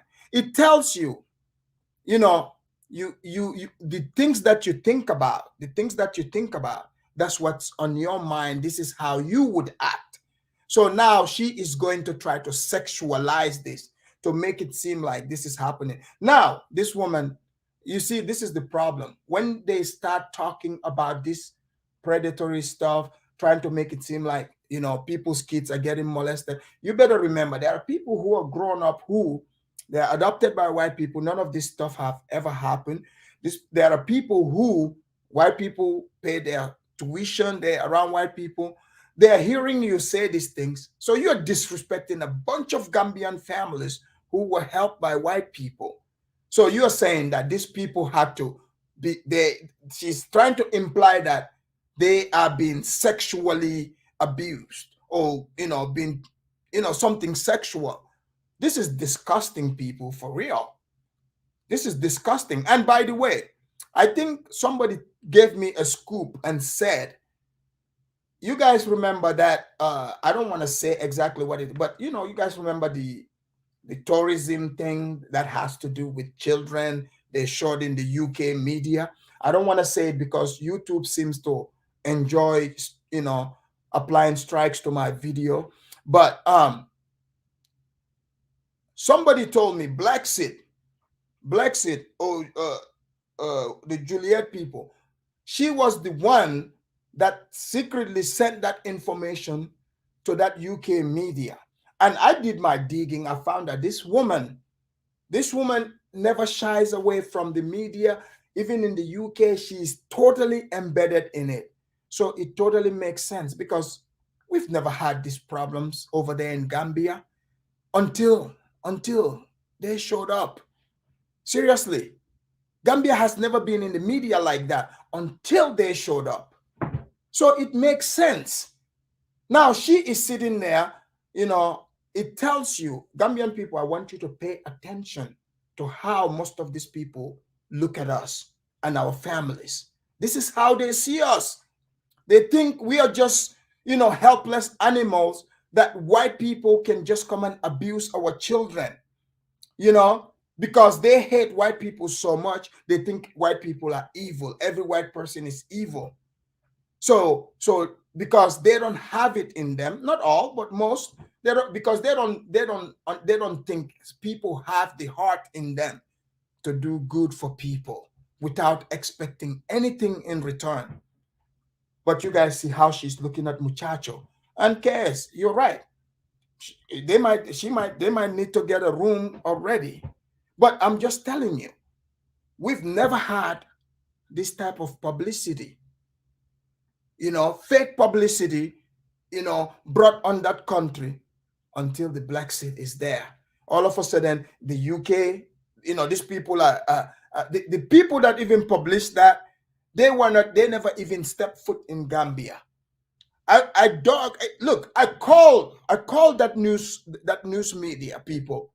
I called them. I wanted to know the sources, how they gathered it. They didn't tell me, but they did confirm to me that they did not have a reporter that went over there. So who's sending these fake stories? Who is doing it? But a little birdie told me who did it. Plain and simple. So when you're saying this kind of stuff, you are disrespecting the Gambian people. Plain and simple. You're disrespecting Gambian people, insulting Gambian people. From there, they will take the information and detail to the shop and to the beach alone. No, because we see some of this. We see some with the kid alone, unsupervised, just them and the kid. It looks very strange. And sometimes that happens. Sometimes is that the wife must have known the parents or know the kid. And but why are they alone with this child by themselves? That's really strange, man. The fact is that they can't. They feel comfortable, you know. But the parents can't not question, why is this person got my child alone? Girl, you're stupid. So the white, so because the person is white, now you gotta question that. Now you gotta question. You think this is just a white person that just landed. Nobody knows who this white person is. That family doesn't know who this white man is, and they're like, here, take our little child, go with the child. Do you think that's what's happening? You see, Aunt Cathy had a wake-up call. When she was in Gambia, she tried to go and attack, a white man, because the white man was with a black child. And then the child's father comes and said, hey, what the hell are you doing? They're like, oh, he's touching this child. He said, this is my friend. Like, he's living with us. Like, what are you talking about? What kind of ridiculous thing is that? But let's be real. If they want to fight child sex abuse and all that, I'm pretty sure there is no shortage of that in America and in England. There's no shortage of that. And they know it. They know it. If they want to fight that, they can absolutely fight that here. They don't have to go try to make that up elsewhere. But I guarantee you, if people, I'm just trying to help you guys here.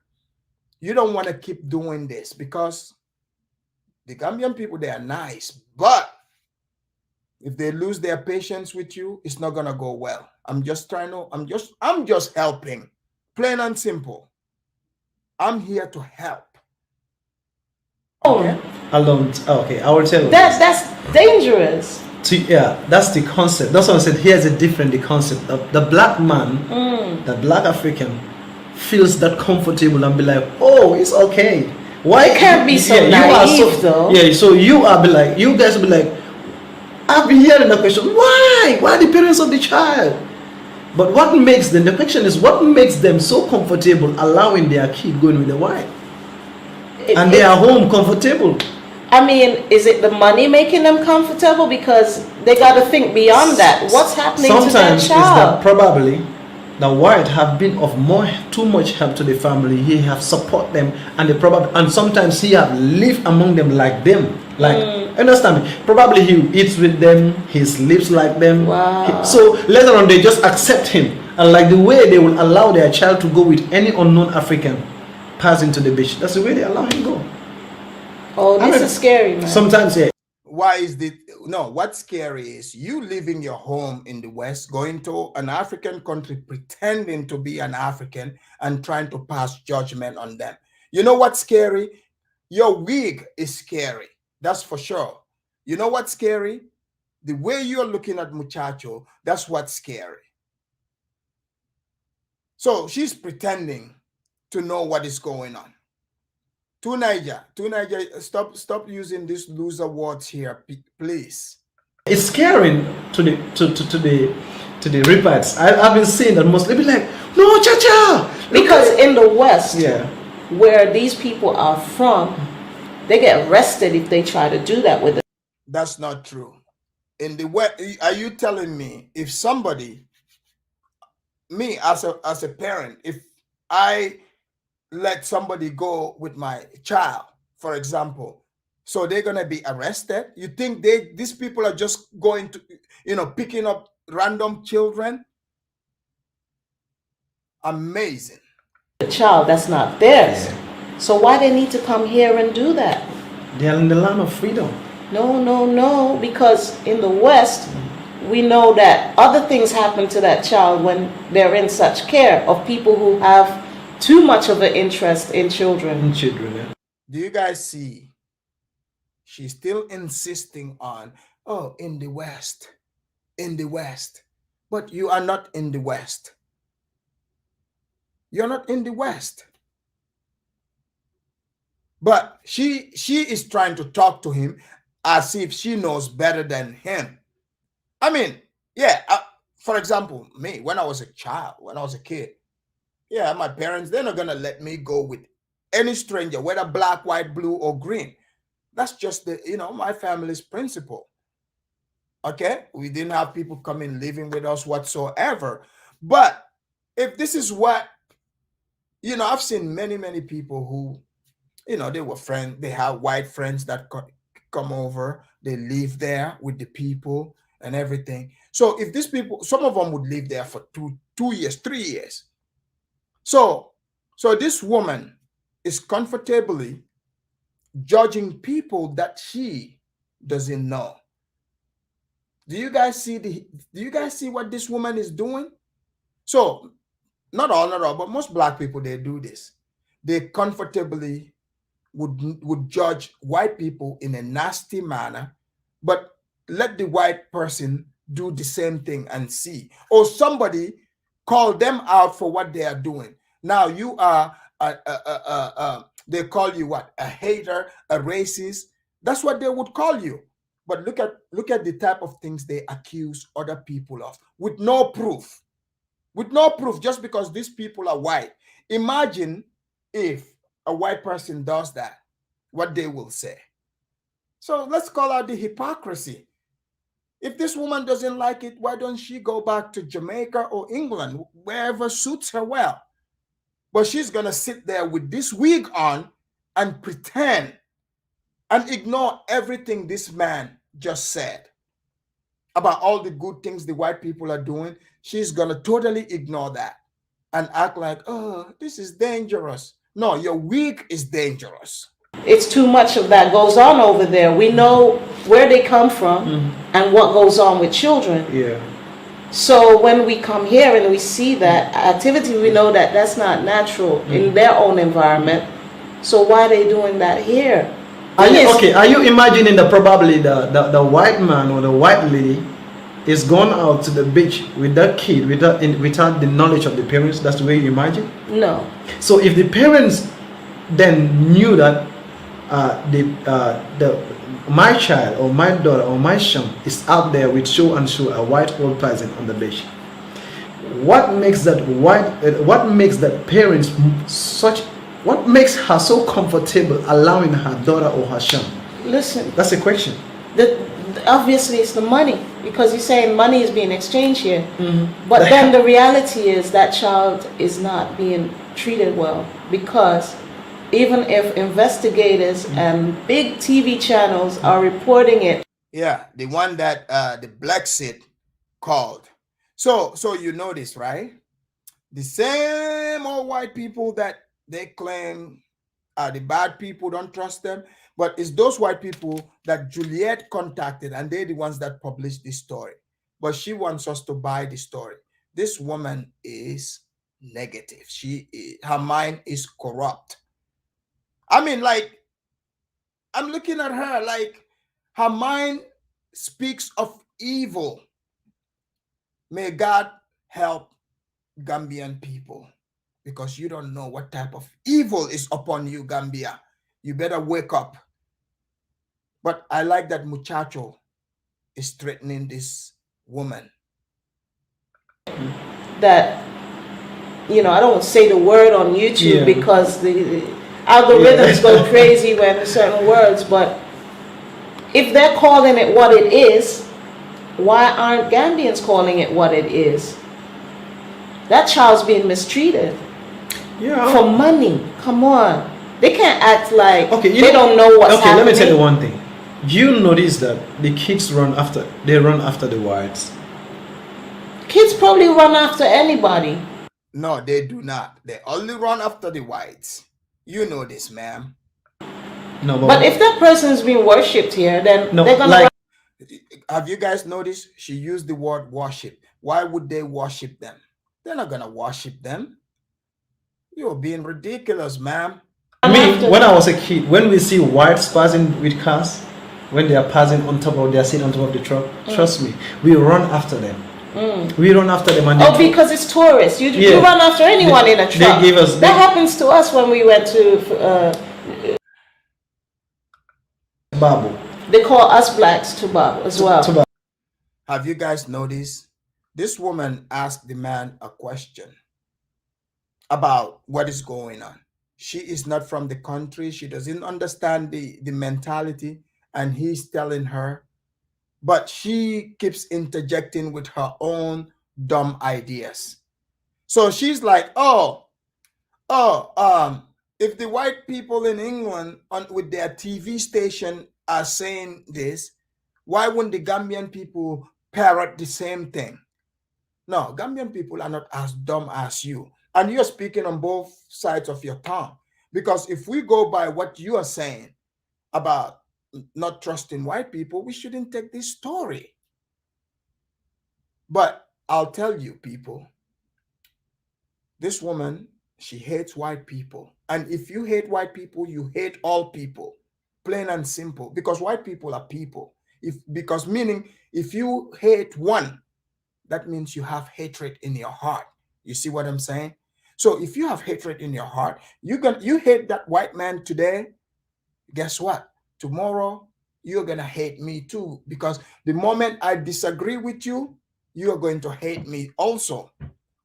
Just like you hate the white man or the white woman.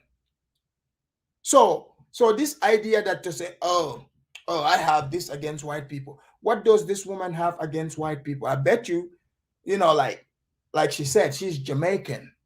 So if she's Jamaican, she moved to England, that would mean England is not her original country. If she truly believes what she's saying, why is she around the white people? That's what I don't understand. People, I don't understand this. They shouldn't be bringing this type of hatred to a peaceful, loving country like that. But I'm telling you, those people there are going to resist the hate. They're going to resist the hate, plain and simple. Humans are humans. It's not the skin color. It's your soul and your spirit. Because guess what? When your body and your soul, they're going to be separated one day. The body would go 6 feet under.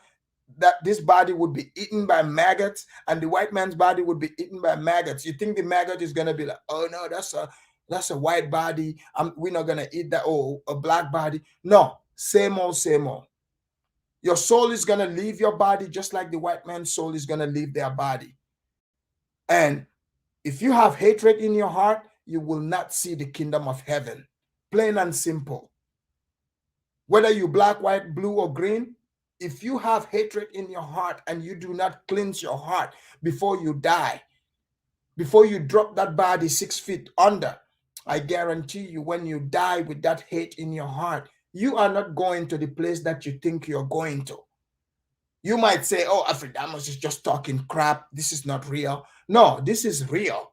You can tell yourself this. You can say no, but it is the truth. If you have hate in you, when you die with that hatred, the kingdom of heaven, you will never see it. I'm not the one that said this. This is God himself that said it, not me.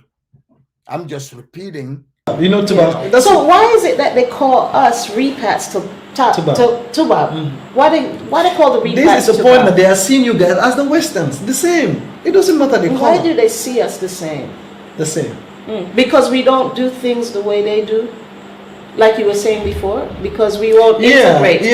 Because we're not willing to sit down and do the like when they ask, where did he come from? About Tubabla. He come from the west. Oh, hey, it's Tubabla. Understand? Right. So by the time they know you come from there, that's the first thing. That's the first thing. They start pointing you. Okay, and the concept is that in those days when we see the white, we see opportunities. That's the whole fact. Yes, they did brand themselves. When we see the white, we'll be like, oh my God. When you say you got a white man who stands for you and your family, your schooling, everything is okay. You have nothing to worry about. Wow. You will always see the difference with a child who is being sponsored by a white. Wow. And a child because he got the shoe, he got books incomplete, he got everything complete. Right. He got a bicycle to ride in school, he got lunch, he got a uniform. He's never sent home because all the time his school fees is paid right in time.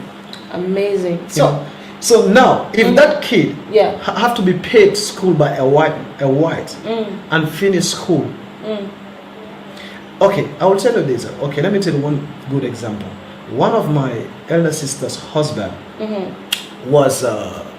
is a Gambian. Okay, his father and mom died, and he was adopted. I don't want to call his name because video. He was adopted. Okay, so in the family that the family, his father's family members who adopted him never paid him to go to school. So he would always go to the farm and sometimes even follow these kids to school, but put on any uniform. So he'll go and sit on the gate or sit around the school campus. When the guys are done, then he'll come out with them and then come home. One day, a white man who's responsible then came to the school, right? Came to the school and then saw the kid not wearing any uniform. He was like, "What's wrong? You're not in the school?" He said, "No." He asked him why. He said, "Because he don't have anybody to pay him school fees." He said, "Do you have brothers and sisters?" He was like, "Yeah, I got brothers and sisters." And then he noticed that they don't share the same mother and father. He was just adopted. Okay, the white man was like, "Okay, I am going to pay you your school." The white man paid his school. He's an American. From primary school to junior school to high school, then the guy did really well. Okay, from there, then the white man took him to America. I'm not saying somebody trying to help you with an interest, no interest. Right. It's not always. Are you guys hearing this? Do you guys remember I've said this in my previous videos? I said people thought I was Afridamus is just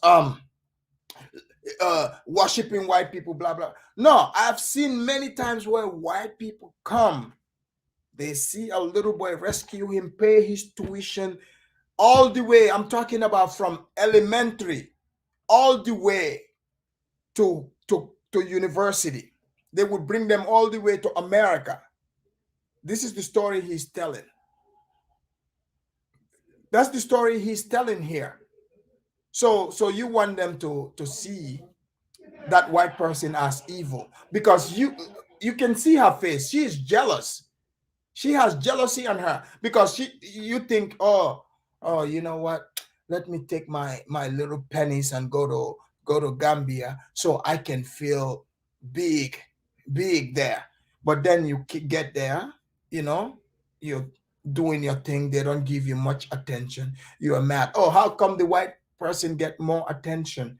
Now he's telling you why. Because the white man is not going there acting like they are better than the people or acting big. If they see the people that need help, they would help them genuinely without expecting anything. I remember I knew few kids, you know, back then in my school, who, by the way, sometimes when their white friend that is helping them and their family, when they come for holidays, they show up to our school, they would bring all the other kids, all of us, they would bring us books and pens. And we are not even a friend, but they're sponsoring, you know, one child. But because of that one child, they would give the entire school, books, pens, and all that.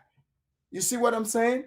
This is what the white people are doing. They're not expecting anything in return.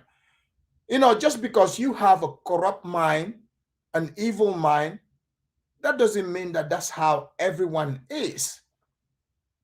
Just because you cannot do something for people without expecting something in return, that doesn't mean that's how everyone is. There are people who have clean heart, people who want to help other people without any ulterior motive. I'm not saying, like, is it possible, like, sometimes some people might have bad motive? Of course. But is that common? And yes, Natural, you made a good point there. You said, do you think this parent, a pedophile, would be walking around openly with a child like that, you know, amongst people? Absolutely not. And Johanna, you saying, oh, Africans worship, everyone worship their own God. No, there is no such thing as everyone has their own God. There is God and other false gods. You know, you can believe what you want. God didn't say he is a black man or white man or whatever. If you read in the books, it's God said, I created man in my image, in God's image. He didn't say black, white, blue. He said in my image. They didn't specify what color. So if you want, you can believe that, you know, you're worshiping a Hotep God, but I guarantee you, you would be surely mistaken when you go 6 feet under. Keep telling yourself that I don't know the mind of God. It's the worst motive. Yeah. It's not always a predator situation. Yeah. So take him to America. The guy study and become a doctor. And I'm telling you, he's the first tribe, African tribe in our tribe, who were the earliest people to be in America. Okay, and when he went to America, what he did, he took all his those that he came Right, to say, supported him. After that, every year, those that he knows, he said the seedlings, those that he was related.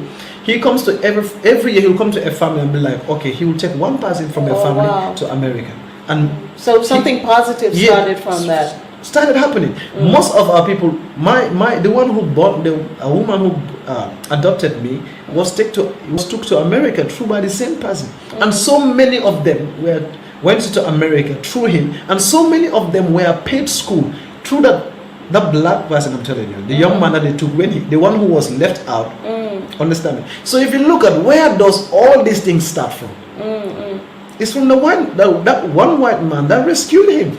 Then from there, he was able to take a whole lot of Gambians and of his own tribe, Gambians, Caribbeanians, to America. Everybody knows him. So no black people, repats, come and do that here in Gambia? They were doing it, but probably I never knew it. It's just recently I started. But honestly, for a black man to just come and take somebody like that, they pay his school. I can answer that question. In fact, I do know a kid that I went to middle school with. Yeah, to be fair, he was he was adopted by a black couple. That I have to get. It's a black American couple that came from America, paid his tuition. They adopted him. So it does happen. Okay, there are good black people. That's why I said not all. Okay, I know this individual. He lives here in the States, been here for years in Utah, was adopted by black family. So Muchacha answered it right. He said, yes, even if it happens, I don't know about it. But that's one that I know of. But it's commonly white people that do it. But I did see somebody who was adopted by a black family. I mean, not a black family, but husband and a wife. They didn't have children. They adopted him and brought him to America. I did see that one.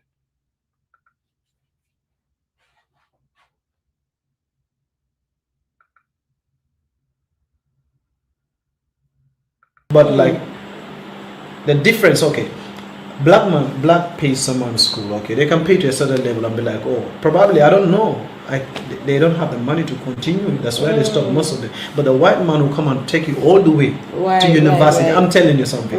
All the way to the university till you start working. Right. Yeah. So I want to understand. So they always look like the white man have the money, not the black man. They'll be like, oh, he come from they Europe. do. Yeah, that's where all of you come from Europe, but they will still be like, the white man get the money. They do. Yeah. So I want to understand more about the things that repats are doing. Oh yeah, St. James, you're right. Drogba, world star soccer player, was adopted by white people, and also Balotelli was also adopted by white people. He went on to becoming a superstar. Look, even these people that are talking, first of all, let me tell you, do you know that a lot of stars that you see here, pro football players and basketball players, who do you think made that happen for them? The black ones you see. Most of these people that are coming from single mom homes, you think is their single moms making that happen? It's a white coach that plays father to them. So if they want to complain about this, what about here in America? You see this around where the same black people that are complaining, their own children, most of the time it is a white person, a white coach that would come and sponsor them, that would buy them their cleats, that would buy them shoes, that would play the father figure and take them to a whole new level. A whole new level. Mike Tyson, for example. Mike Tyson, you think who got Mike Tyson to become Mike Tyson? You think it's a black person? When he was with the black people, he was just in trouble, constantly going to juvie, being locked up. O.J. Simpson, even O.J. Simpson. For people to know O.J. Simpson, it was white people that stepped in to get him to be structured. Many stars, I can name them here. So let's not play like, this, it's like, oh, white people just go to Africa and help the Africans.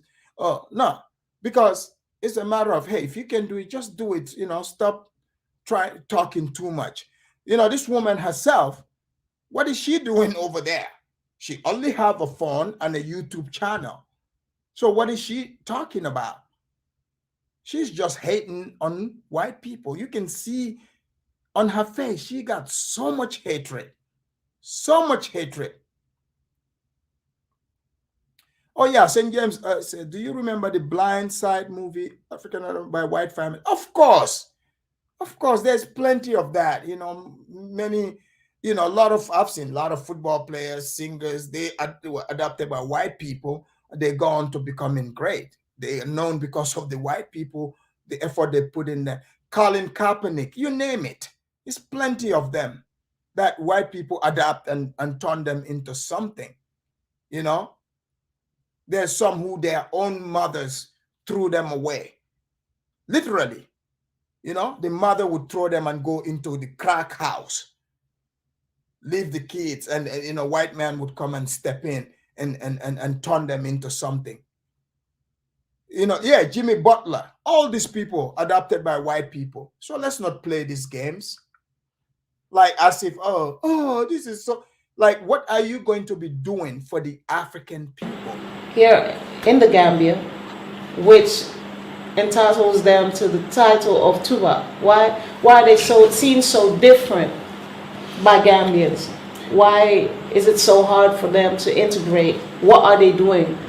Yeah. Okay. Most of the few points. Yeah, a few points that are. What are the things they do or say? That what are the things that makes them seen as Tuba by Gambians? By Gambians. Most of the time, as I would always say, is that the request and how they instead of them accepting us for how they find us or for who we are, they will always try to make us be like the Westerns. Okay, they will be like, oh, it's nice, but it's more civilized in this way. In England, this is the way we do it. No, like this, we know this is the way you guys do it, but it's in England, if you do this, that is more perfect. So they'll be telling you the best is always the Westerns. The best is also, obviously, the person is a black person, but trust me, the accent is a white. Right, and the accent is a white, the words are white. The way he dresses is a white man. That's a white man's brain you're using. So did you guys hear this? You guys remember I've said this before, and people say, oh, Afridamus, I can't believe you said this. He said it to her face. He said, he's telling her what he sees, what he observed. Okay? The action is white. The way they speak is white. The idea, they are more white than the white people themselves. Think about that for a minute.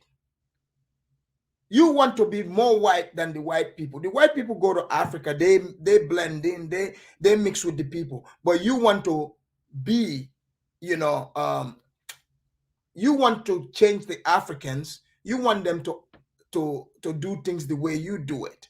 That's crazy. Let me see here. Tuna just said, so adopting some black people makes up for the $17 trillion awarded to them. So, man, this guy is ridiculous. He keep talking about ridiculous things. If you want the $17 trillion, why don't you guys produce it in Nigeria? Come on, man. Always hating on white people. Oh, they got 17 trillion. Look, to Niger, that money is our money here in America. Our tax money, okay? That's our money. If you guys want 17 trillion in Nigeria, why don't you guys, work for it and raise it too? Stop looking at, American pocket, man. We're tired of this stuff. People always hating on America. I can't deal with this stuff. So Jesus. how should black or repats come to Gambia? What should be their approach? I love that question. I really love that. Okay, if a repat really wants to be a Gambian, trust me, it's not going to be easy. You know, it's like giving up yourself. You know what it takes, like being some. It's like what it takes, like you are. It's like you are coming to learn what you lost, or you're coming to gain what you lost, because that's the way you guys feel. Okay, all the reapers, that's the way they feel. They are lost. Okay, now they are back to their home. Okay, you are okay. It's like you were stolen. I'm just gonna give it. I want to give it in a story form. Okay. A child is being stolen from his motherland. All right. Took to another continent, another part of the world where everything is different from where he comes from. His parents, he learned that his parents were beaten. He learned that they were telling him no, not to cross that border. You don't have to go over there. Here is where he had to stop. You don't have to. This is what you have to call me, master. All right. And the child comes to do some research and comes to understand that I was never, my forefathers were never born in such a condition of a limited condition whereby everything is limited. You are drawn lines all around you. You should not pass there. You should not get that. This is what you need to get. When you cross that, you might lose your life. And they come to understand, okay, Africa is where we come from.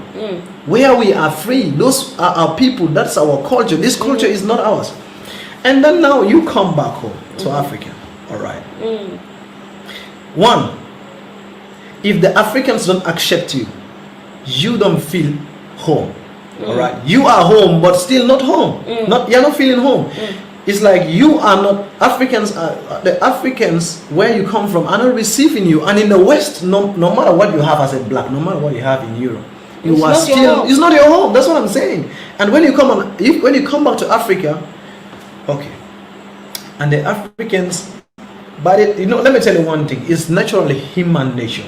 By the time you don't like who I am, I would never accept. You can't accept. We might work, we might laugh, we might joke, but by the time you start looking down on who I am, what I have, what I know, you will never be part of me.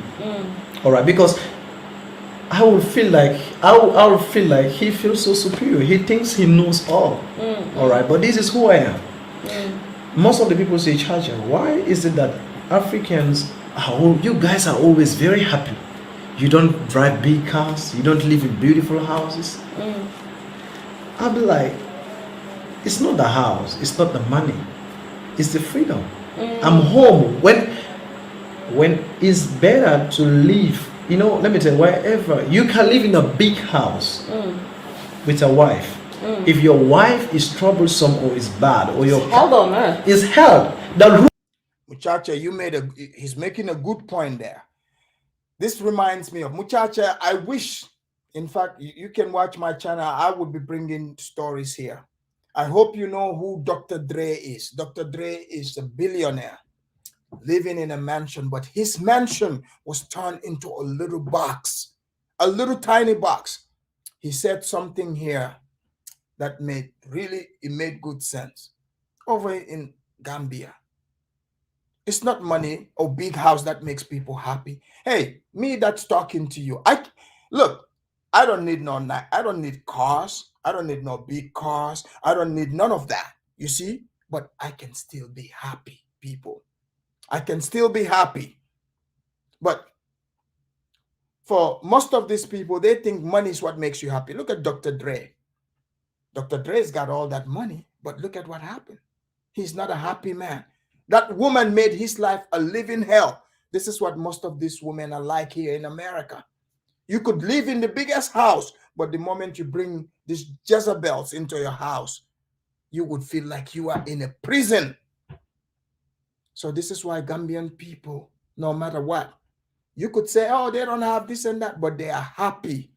They are always happy, smiling, because it's not the material. Because, somebody who is hollow, somebody who has a void in them, It's like the bottomless pit. There's nothing you can do for them. You cannot help them. No material thing can help them. Nothing can help them because it is not material that makes them happy. It's not about happiness. It's about looking for peace of mind. Because you see, happiness is up and down. It's not constant. So don't look for happiness. Happiness is where evil lives. Look for peace of mind. When you look for peace of mind, you're not going to make anything or other human beings your God. You're not going to make material things your God. You're not going to be talking about, oh, look at these people in the Western white people, they have $17 trillion, you know, because you think money is everything. You're worshiping money. It's not that. This is how we, the people in Gambia, that's how they live their life. So when you guys are saying, you know, these people are paying Gambian people, it just blows my mind. There's a difference between a politician and the regular people. The regular people are just happy with the way things are. Okay? They don't need an American SUV to be happy. They don't even need the car to be happy. So I hope people can learn from that. This is why you see the people are happy, going about their business. They don't need to have Brazilian wig to be happy. Their own hair is okay. So we should be learning, you know, from these things, especially if you come from America, you go to places like Gambia. What it should teach you is how to live as a minimalist. As a minimalist. You see me here? I am a minimalist. Okay? I am a minimalist. I only have 3 cars. That's it. I'm not looking to get 4 or 5, you know, but only 3 cars. That's what I'm okay with. Nothing else. Okay? So when people are acting like it's this material thing that's going to make them happy, it's all fake. It's not going to make you happy. It's not going to make you happy. You're not going to see me look for 10 cars. Okay? Let's continue.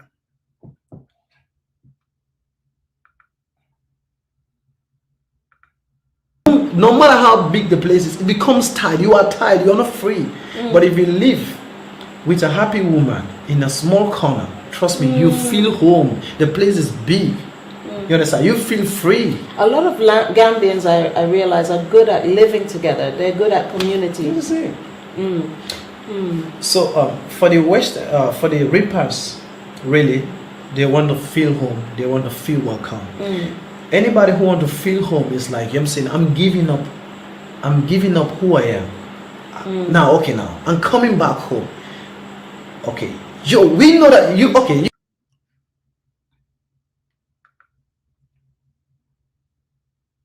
Did you guys see how fake pro-black Johanna? He's like, oh, when is Africa going to stop receiving welfare? No, Africa is not receiving welfare. That is not true. They are not. But you know, if you want to talk about welfare, I don't think you want to shame Africa for that. Okay? Why don't you go look at the terms and you come back and tell me if Africa is receiving welfare? It's called loans. Okay? They are paying those back. No such thing as welfare. But what about the welfare that America gives to most black people? What about that? That's not gonna. What is that for? So don't come here and start thinking because, oh, you hate Afridamus, now you want to throw shade at, you know, the whole of Africa. No, because if you're truly about, you know, love, saying you love all black people, all Africa people, you see what I was telling you guys. You see, the truth comes out. I said, when you hate one, which is if you hate white people, they hate everybody, because it's not only stopping at white people, the Chinese, the Lebanese, everyone. So now, because he doesn't like what I'm saying, I'm one individual. Now he's showing his hatred for the whole of Africa. This is why you cannot trust this.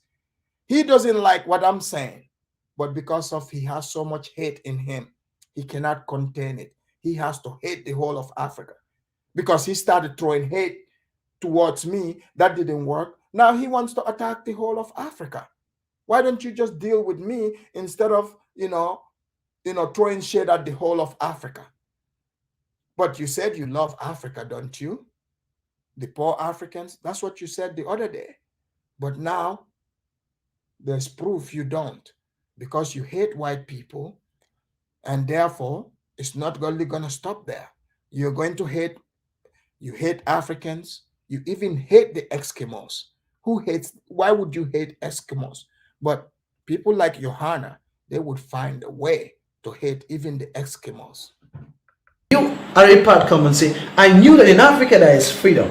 I knew in Africa is where I come from, is where we live as kings and queens. And you come to that kingdom and you'll be like, okay, I don't know if you understand me, okay? You are coming back. Africa is a kingdom for all Africans. Okay, it's like it's our kingdom. It's where we have our freedom. It's where we have our liberty. It's where we have a free movement. It's where we live as Africans. You know, it's here only where you walk around, people don't overlook at you, because before they notice that you come from the West, you must have to talk. Else, sometimes from the way you walk and the way you dress, we can really know that he's from Europe. You know, me, if I see any person from Europe, it will be very easy for me to identify you because of the way, either when he talks or the way he dresses.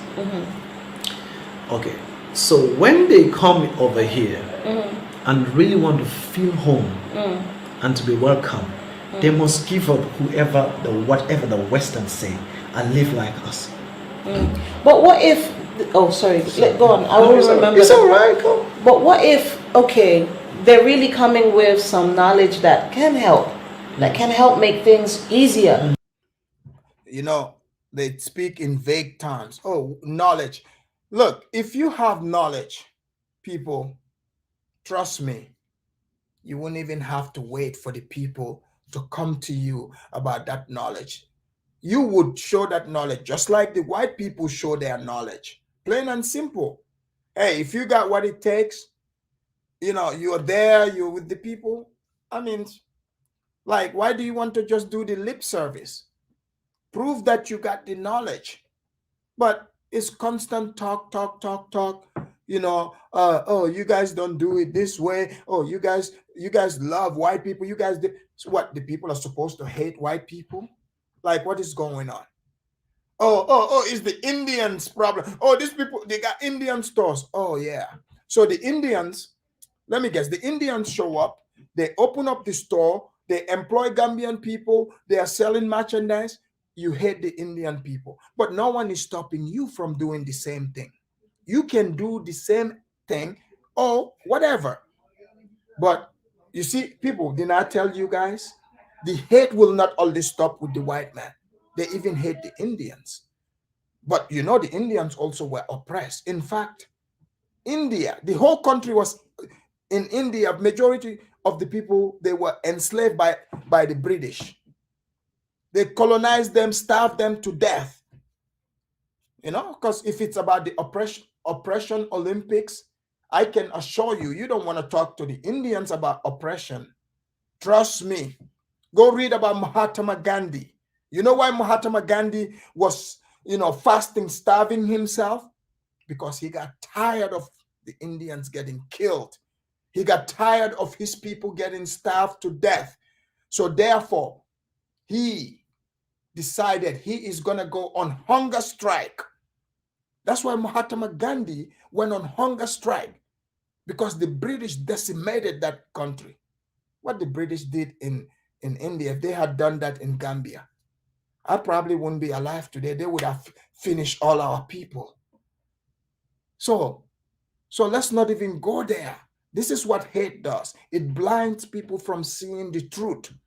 So this is why I'm here to shed light on that dirty heart of yours. I shed the light so you see that this is wrong. Only love can get you where you go. People, let me tell you something. I'll tell you a secret. The day you open your, I'm not saying people cannot change. Okay? I'm not saying people cannot change, but to change, you have to be open to it. You have to be open to that change.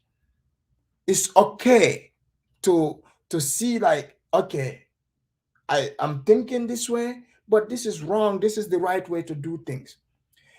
When you open your heart to love, all the talent that God put in you, you will be so surprised. Like the way your heart would open up, your talent would start flowing, doors would open for you, people will love you because you will be radiating with love. Look, right now, I'm not even in my town. I'm in a completely different state. But people, when I tell you, you're not going to believe it. Over here, even on the plane, when I was flying, coming here, did you people know I flew in first class and I didn't even pay for the first class? Because of the way I carried myself. The seat was open. As I talked to them, I said, since that seat is open, I was looking. I would hope that I can be in first class. The lady was like, I'm going to go talk to them, because I smiled good. I talked to her, told some jokes. She smiled. She did my work for me. She went and talked to whoever. She came back. She's like, you can go to first class. And I'm walking, living the other area. And I saw, there was some black ladies. They see me, they started hating on me because they see me going to first class, and they are wondering, how did this guy make it to first class? Because, that's what I'm saying. You have to open your heart to love. When you do, all kinds of people, all different backgrounds, they would be open to receiving you. I hope you can take that message and do something with it. Seriously, it's a real message that you should think about, because even you look at the people that go to Gambia, the reason why they help the Gambians, because the Gambians are showing love.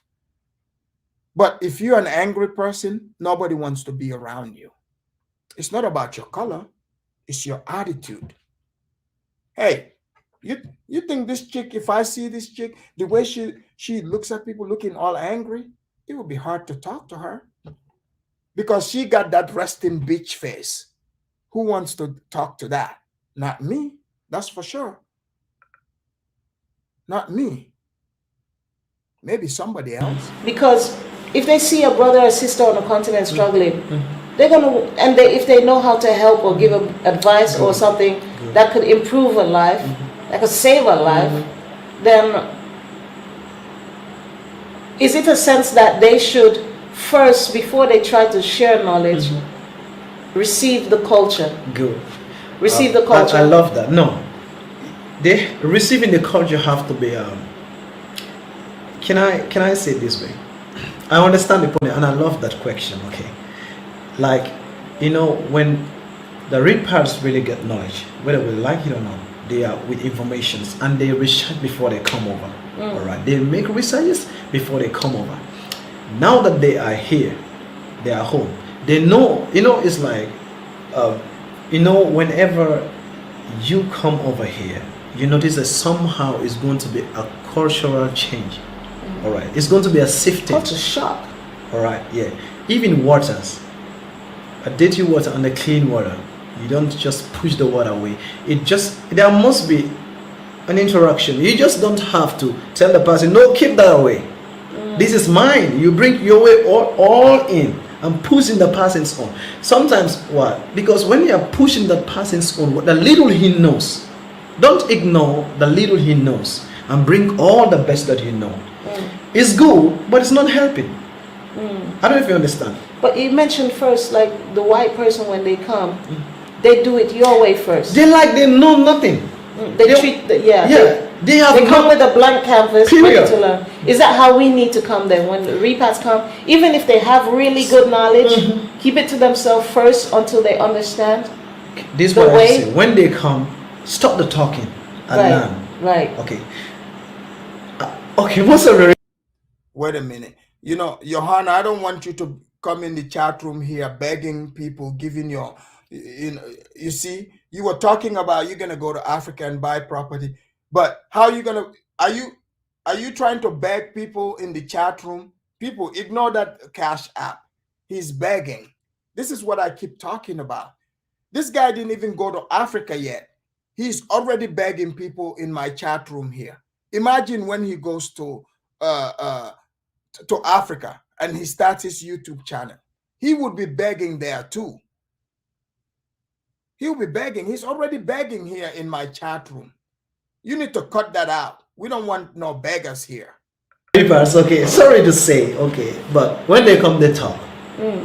The first thing all of you hear, someone who come for the first time to Africa, is like, oh, I saw them talking like, I saw them building a house like that. I was like, no, in Europe we don't do that, you know. So, and you ask like, how many months have you, how many times have you been in Gambia? He'll be like, oh, just 2-3 weeks ago. Guys, I can't make this up. You guys remember I made a video. I said, oh, there are people who go, oh, Mimi, oh, it's Johanna. Johanna is over here begging. You guys remember I was telling you guys, right, that there are people that go to Africa and pretend like, oh, I know Africa, they make videos, and then you find out they were just there, you know, 2 weeks. That's even too much. I've even seen people 3 days there, and now they are already experts. So I'm glad Muchacha said this. You see this chick? Look at her face, because she's getting called out, because they sent me her video to confirm this point. When she went to Gambia, she was there less than 2 weeks. She was making videos about Gambia, acting like a pro. So you see the, you know, the look on her face, because she's getting called out to her face. Muchacho is calling her out without knowing that he's calling her out. Just 2 to 3 weeks ago, you start complaining, you start comparing here, and the developed world is totally different. Instead, when you come for that first time holiday, okay, just sit back, keep that knowledge you have, keep that intelligence you have, and watch. Learn. Be like you are nothing to the people, okay, with all that you know. Trust me, by the time you start living like them, keep everything you have. To me, I'm just trying to advise, keep everything that you have if you want to live like us. That's Gambians, all right? And start living like them. You will start to know the way they talk, one, the way, what is their level of understanding, what are most of the things they need, what does this type of a life mean to these people. You understand me? So by the time you take a time to know them, you go back home and take a good look of where you come from. Okay, and be like, okay, there's a whole different. This is the way they think about the white. This is the way they think about the black. This is the way they eat. This is the way they associate. This is the way they go for program. This is the way they dress. Okay, I'll be like, so you are learning them. By Muchacha is absolutely right. You want to go to a place and act like a pro within few days. It's ridiculous. And Mimi, you are absolutely correct. You know, Mimi, I actually talked about this before. Going to a third world country with a first world expectation. This is what is happening. If you want the first world amenities, just stay where you are. It's already there. But no, because she cannot afford it, so therefore she has to make excuses and say it is the white people's fault. She's saying it's the white people's fault, which is ridiculous. By the time you come back the next time, you are in a proper standard now, because you have been here and now you are back. You are well prepared. So now when you come, you say, okay, the last time I was here, this way you guys did, this way you guys dressed. But you know, in the West, there's a difference also. Can I show you this? This is the way they do it. This is the way they build houses. Yeah. It's got to be small. Yeah. Take time. Take time. They'll be like, oh yeah, at least we have seen that you have taken a little patience. You cared enough. You cared enough. You were patient enough to learn. Because if you know This is not the way to fix the TV, or this is not the way to fix the car. And you see someone fixing the car, some parts wrongly, it annoys you. Be like, that's simple to you, but you be like, okay, you let them do it the way they do it. Before you came, you see cars, people driving cars. I don't understand. African fixing cars. So sit down and see what then the way they fix it. It might not be right, but it's been working for them. It's been working for them. Until next time when you come, you'll be like, when they are done, I'll be like, oh, that's good. The way you fix it is good. But try this. You hear that sound? They'll be like, oh, no, we don't hear. Because why? They don't hear. You say, okay, come. You see this? You turn it opposite. You tell it. If you pluck it this way, you pluck it. If you say, do you hear anything? Oh, yeah, that's a different. You say, okay, you see, this is a different. All works. Approach. It's the approach. It's very easy to sell your ideas, but learn to accept someone's idea. In that case, whenever you bring yours, they accept it. But it's always, and the Westerns, that's a trick they use. Trust me, they appreciate everything. Wow, I'm not lying. They praise you. Go disappoint. Oh wow, that's good. Psychology. And later they say, come, try. They bring a toy, place it here, and they're like, you be like, oh, this is more nice. Wow, yeah, you see? No, that's a new way. Wow. You are trying to teach somebody a new way, but you have to first understand. You understand what they are always are. So that's interesting. It's just approach. Yeah, good. Because sometimes Africans, at times we can feel very disrespected very quickly when a Western is interacting. Right. Yeah. And tell me something, because you mentioned earlier today about how elders are treated. See, instead of her learning, it seems like she's just looking for her next defense. So let's look at, the Western part of it. Let's look at the Western part of it. So here we go. Tuna just saying they're treating us like children. Is that how you feel?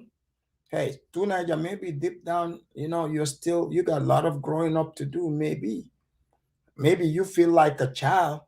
But would you rather have somebody come telling you about, oh, this is not how it's done over there in America. Oh, in England. Oh, no. There's no insult more than that. And my thing is, I see all these people saying they're experts over in Africa. But here in America, they are not experts. You've seen the Bag family over in Gambia. Every employee, they have so many employees, they lose all of them. You've seen how they treat them. They would record these people while they are working. A whole lot of nonsense. So you're building a house. Now, all of a sudden, oh, I'm employing people. Do you know how many Gambians are building houses? Look, when I was a teenager in Gambia, I was responsible for a big old house project. That's what big old house project. I wasn't even a grown man yet. There was grown men working there. I was overseeing it. I was the one that I was the supplier for them. So, what's new about that? So when I hear people say, oh, I'm building a house, I'm employing Gambians. No, you are employing a couple of people. It has nothing to do with the entire Gambia. Fine. Yeah, you're building a house. Good for you. But don't come acting like, oh, I'm over here giving job to the Gambian people, blah, blah, blah, blah. Nah, that's not how it works. That's not how it works. You're just building your little house. Do you know how many Gambians are building houses? Because I've seen some of you going around videotaping places. Oh, the Indians, the Lebanese are taking over. These Gambians don't own anything. Why don't you go do your research and find out who owns those buildings? Or those hotels that you're talking about. Oh, this is owned by foreigners, blah, blah. Why don't you go do your research and find out who owns those hotels? The buildings you see, why don't you go find out and see? But, they're not going to do that because, if somebody has low self-esteem, they see the white man as God, or they want to be like the white man, they are going to hate the white man. So if they go there, they see like an Indian person in the store, you know, they're in their store, maybe they're renting that store from a Gambian individual. I can assure you that majority of those buildings you're seeing, like I would put money on it, even if you want. You go research, I can assure you, over 90% of them, 90% of those buildings you see are owned by native Gambians. That I can guarantee that 100%. The people that they are renting from the Gambian people themselves. This is a fact. Owning property is a big deal to Gambian people. They're not gonna hate on somebody owning it, but you know, those places have already been owned. I have even seen a place, you know, the Bag family, you know, they were recording it, showing it. In fact, that place belonged to my uncle. My uncle owns the place, but he's over there lying, saying, "Oh, this is white people. Oh, the white people own this place. Oh no, the Lebanese. That Lebanese is renting that place from my uncle." But since they don't know, they are such liars. They have to spread these lies to try to belittle Gambian people, because that's how they see themselves. Because they don't think they can achieve that. So therefore, why would this poor, in their head, poor Gambians be able to achieve it? But I'm giving them assignments. Go and do the research and find out who those buildings belong to. Come back and tell me. You will see for yourself. But no, they've been spewing these lies over and over. Now Afridamus comes and straightening things. Now all of a sudden Afridamus is the hater. Let's hear more of this Jezebel here. Yeah, okay, good. This is it's very okay. To us, I would say sometimes we used to be like Americans, to us would be like the Westerns are rude. I'll not lie to you. That's the way we feel. When I see a child turn to mom, "Hey mom, you're lying, man," I'll be like, "What?" I can't even, you can't even imagine it. If I have to insult an elderly person or say to an elderly person in a line, someone from nowhere will give me a slap from the back. So I mean, what is an elder to you? What categorizes someone as an elder? What age group? Anybody who can give back to you. Right. Sorry. Someone you're senior. Yeah, anybody who can give back to you, especially your age rate. If your age rate compared to the person will help you know the difference of respect you have to give to the person. So what if an American repat is 60? My bad, Audrey. I thought isn't that her name? I thought she said her name was Jezebel. I didn't know. My bad. If you can correct me, I don't know what her name is. Her name Jezebel? I thought I heard her call herself that. But if that's not her name, let me know. And the Gambian is 70. Is the 70-year-old considered an elder to the 60-year-old? Yeah. I can't imagine a repat at 60 will consider 70-year-old their elder. Yeah. They'll give them more respect. Yeah. You know, Mimi, you're right. Mimi, if I tell them these stories that we control the diamond mines in Sierra Leone, they're going to be like, "Oh, Afridamus is just talking." So they would just say, "Oh, no, it's a lie. It's the white man who controlled it." But, hey, you're speaking facts here. Oh, yes, we were in charge of those diamond mines in Sierra Leone, Angola, all the way up to Congo. We go all over. You know this, Mimi. But they think it is the white man that controls everything. That's just their mentality. They don't know any better.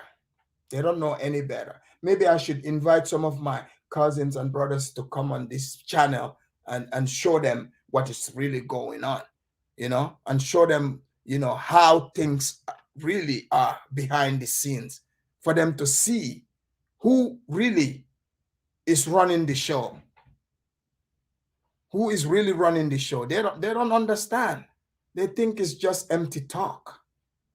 I'm telling I you. can't imagine that. Any difference let me say here, any little difference, they say 1 day difference is a big difference here. He's older than you 1-2 days. Right. When I and you come to sit for eating, and there's left only 1 chair, because you're older than me just a day, I had to give you the chair. Right. And I sit down on the floor. I don't have to be told about that. Only if I don't know. But by the time they say, hey, he's older than you. So if that 60-year-old now says to that 70-year-old, you're lying. That's an insult. That's a big insult. That's a big insult. That's disrespectful. Like, oh. What if that 70-year-old was? Now, Audrey, white people, I never said white people paid for my tuition. Nobody paid for my tuition. My family brought me to America. Okay? Not a single outsider's dime brought me to America. I have nothing against people who helped or adopted. It's a good thing. No, Afridamus was not adopted. My family raised me all the way and sent me to America. Just so you know. Not white people. But hey, if they had extended it, I would still take it. Lying. Oh, you mean the Gambian? Well, I mean, some of them, sure. I mean, I don't know what their situation is, but if they need help, hey, the white people helping them, that's a good thing. I'm not going to go against that, just simply saying, oh, they are white people, they shouldn't help this individual. That's that individual's life. You know, that's one thing in Gambia. There is real freedom there. You're free to do what you want with your life. I'm not going to come and tell you what to do or what not to do. I'm just here to bring the information. Just like here in America. Same thing. I bring the information, you take it or leave it. Yeah, but you don't say. You just don't say. You just don't say it. That's it. Even if they're lying, you just don't say it. What do you do? What do you do in a situation? You'd be like, oh, mom, I don't think that. But if you say, if at times, okay, they can be like, no. If I talk, you don't have to say it. No, you don't have to.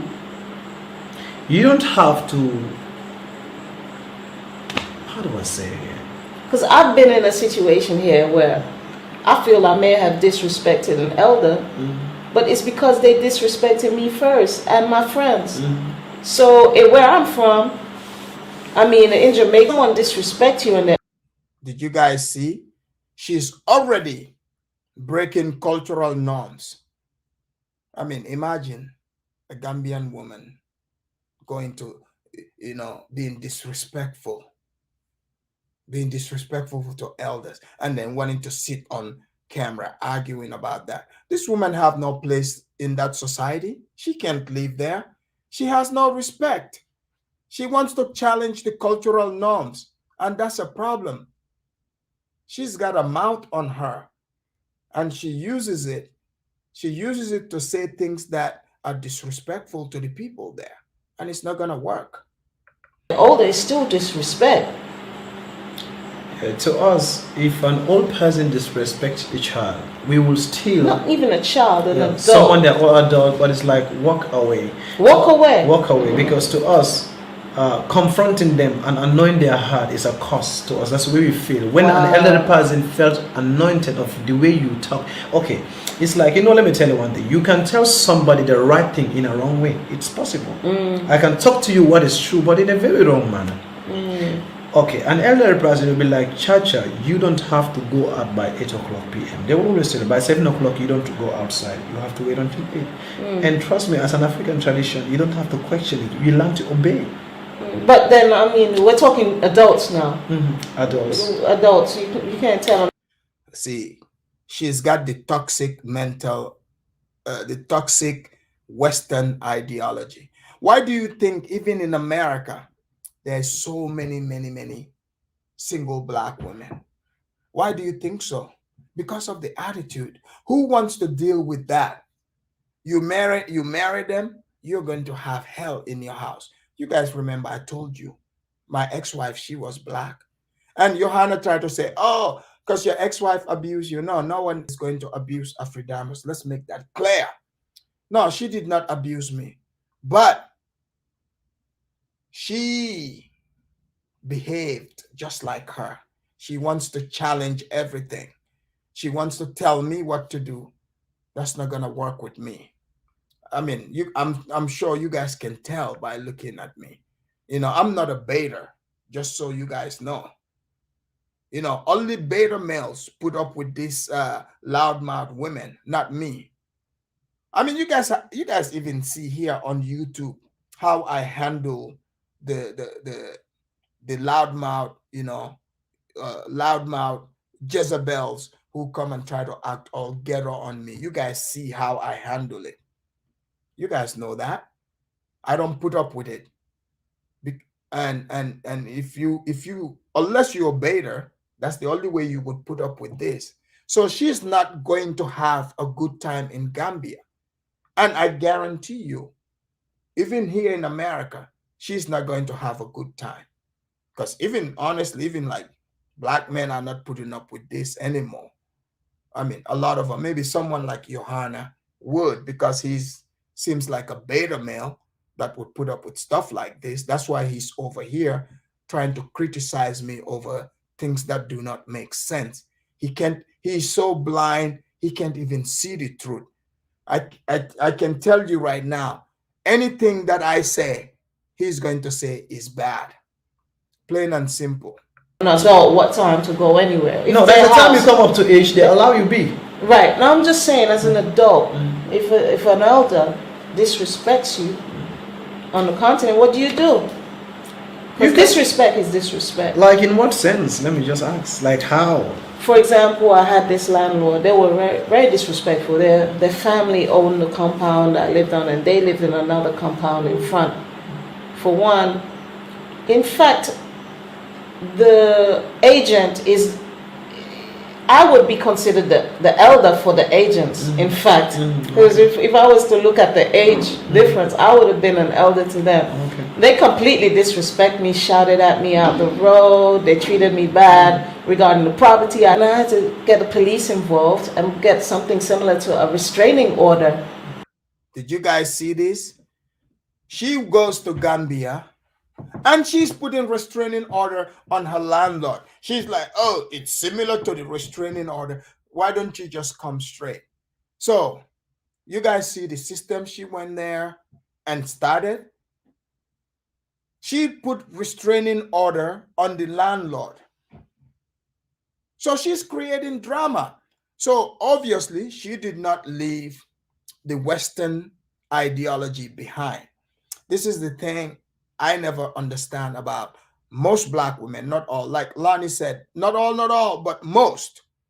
This is the thing. I'm telling you, if you deal with a black woman, even in America, they are so quick to call the police, because they had to call White Zaddy to come and take care of your black ass, because that's what it is. The moment you don't agree with them, they're like, oh, I'm about to call police on your black ass. That's what they do. But you know what? Me, look, my ex-wife, I called the cops on her. I called the cops on her first. And she took off in her car. So I let the cops handle that. So I have no problem doing that. You're not about to call the cops on me. I called the police and I spoke to those good white people. I said, she's a very dangerous woman. Come and get her. That's what I did. And she took off in her car. So fellas, that's what you have to do. She want to act crazy. Don't be wasting your time arguing. And in fact, you know what I reported? Let me tell you guys right now.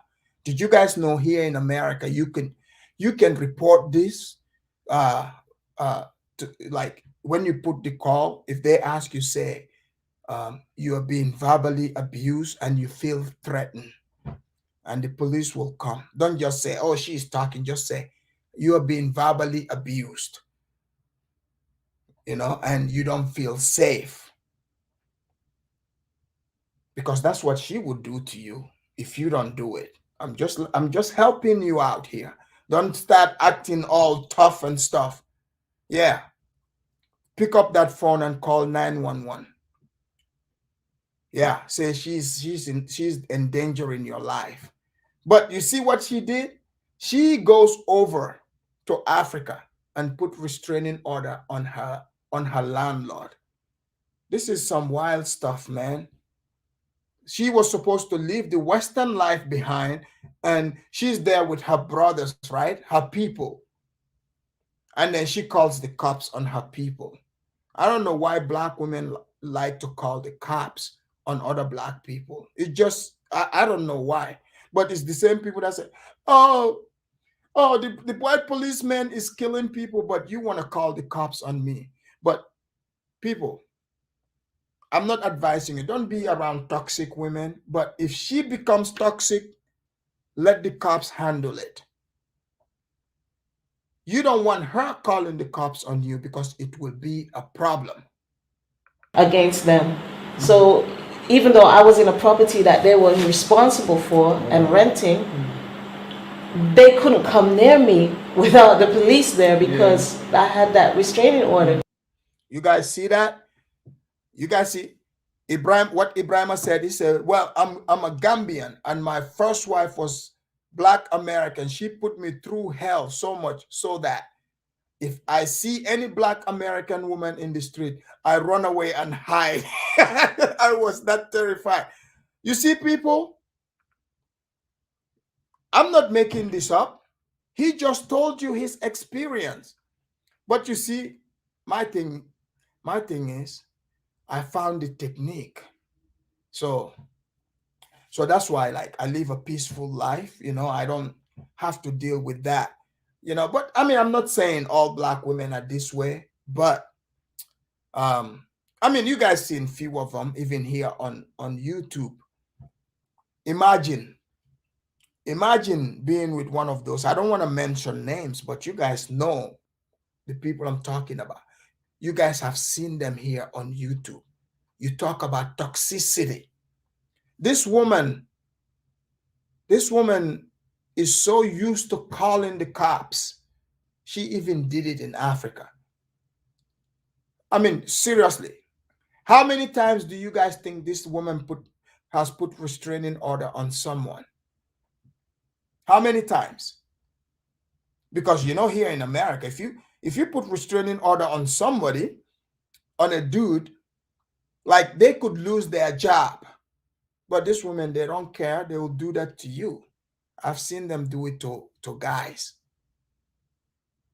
Even like the moment they drop that restraining order on you, they would grant it right away, and you would have to, like, the judge would grant it until the hearing.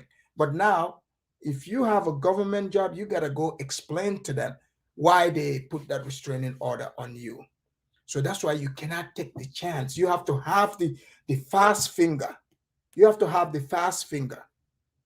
Don't worry. Like, people are going to be like, oh, I can't believe you called the police on a woman. Hey, I thought she was a woman, but she started acting like the Terminator. What do you expect me to do? If she acts like the Terminator, I have to call the Terminator's Terminator, which is the cops. Plain and simple.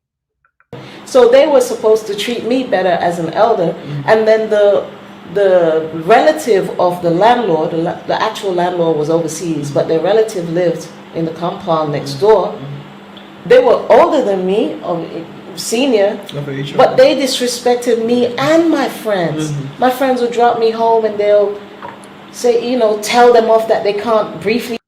Yeah, Mimi, I know. And St. James, I know you guys' minds are blown. You've learned something. Now, you guys didn't think there was restraining order there. Oh, no. There's restraining order over there, and trust me, if there's police there, I bet you she probably called the cops and said, hey, is there a restraining order? So even the Gambian people don't know that the restraining order exists, but she found a way to know about the restraining order and put it on her landlord. Didn't you guys see the Bag family and Blexit? They're involving cops in their little dumb affairs. Think about that. How are you going to leave America, England, and go all the way to Africa to create cop problems there. Yes, Lonnie said there are some very nice, decent black women in America. Unfortunately, it's about what you choose. Well, Lonnie, I mean, I agree, but it's, I mean, where are they at? That's what I'm, you know, because we, even real life, the internet, I mean, yeah, I'm sure they are somewhere, but, and also it depends on where they live, because Ratchet City, you got to find out where are they from. But, you know, with these days, you never know. They are all over, you know, they are all over. It used to be if they are from some southern states, they are nice. They have the southern hospitality going, you know. But now even the southern chicks they are ratchet. They are pretty ratchet, you know. So you can't even take the chance anymore. You can never take the chance. Hold on, let's see. Dawood Arif, he said you are ignorant. Oh, I hope he's talking about himself, because he's over here watching. Park it, stop where they are, like 2-3 minutes. Yeah. You know, they're trying to rush us out the way, and they park their car awkwardly as well, and I can't even get in and out the place properly, and they're being completely unreasonable. So I had to tell them all off. I had to go Jamaican on them, muchacha. I don't see that wrong. Did you guys see that? Oh, now all of a sudden, she wants to go Jamaican on them. You know, white people have been coming to Africa. When I was in Gambia, I've never seen a white person put restraining order on Gambian person. Seriously. This is what they did. The white people are not putting restraining order on people. But she somehow found it. You look at, Audrey, you're right. They are calling the cops on each other over an Amazon package, drone, because somebody took someone's drone, and I bet they return it, and it's still a problem. Oh no, Mimi, I'm not saying all the black women are ratchet. Not all of them. There's definitely some decent ones. That this is true. Not all. Let me rephrase it. Let me correct it. Not all, but most. Does that help? Not all, but most. No, hey, trust me. Even, there's something about America. Even like you have Gambian, there's ratchet Gambian chicks here, even in America. I can tell you that much. I've seen their videos on Instagram and right here on YouTube. In fact, somebody sent me a video of this ratchet Gambian woman. She's in Atlanta having a beef with some guy. So that happens, but I'm just talking about what is common. This woman is a problem. She is showing the same problem that we've been seeing over and over again. Over and over again. So when people say, what is the solution? I'm here to shine light on it so that people can see it. So people can see it and change. Simple.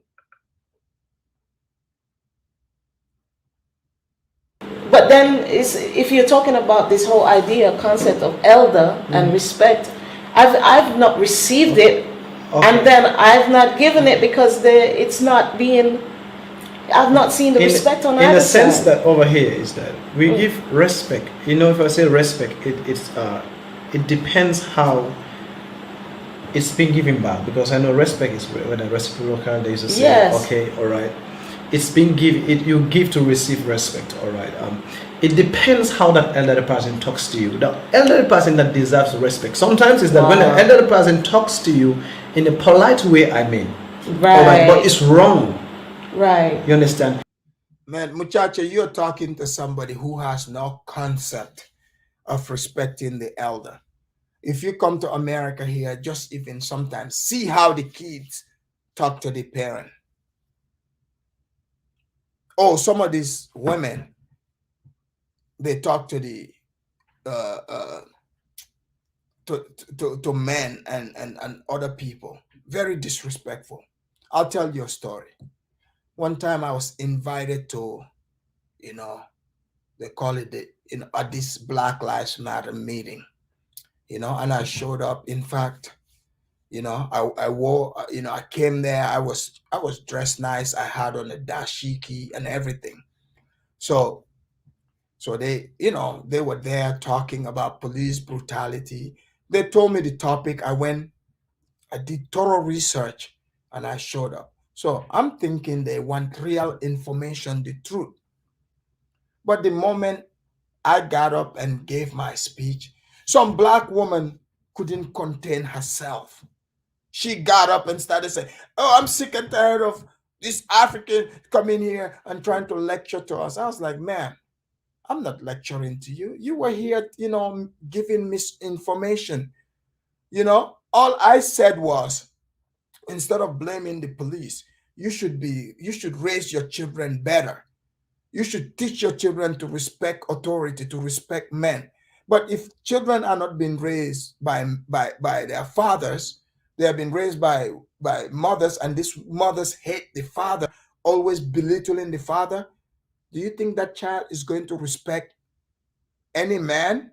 They're not going to. So when a child doesn't have respect for men, especially a son, because that is a very dangerous thing to do, to teach especially a son to be disrespectful, you know, because what women can get away with, men cannot get away with it in America. Because with men, our ideology, there is always a consequence. This is why, you know, you're not gonna see dudes, you know, disrespecting another dude just like that. Because when you do that, there is a consequence. You know there's a price to pay. But you know, you raise your kid to disrespect other men. This is why bad things happen. It's just common sense. That's what I was telling them.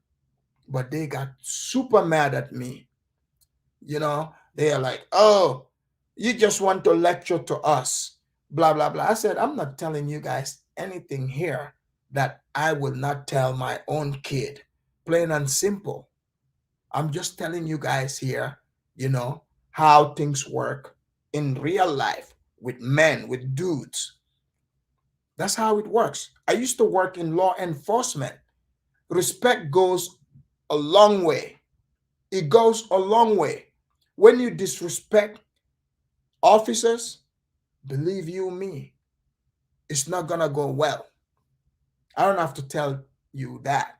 So in Gambia, respect goes a long way, especially people that are older than you.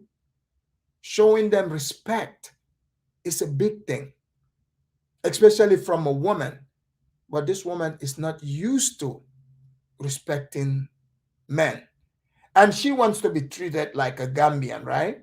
But it is not normal to just see a regular Gambian woman just by herself there in Gambia, you know, living in a motel or hotel or in these resorts by herself, you know, kicking it with different men. That is not normal. But they do see Westerners that come there and do that.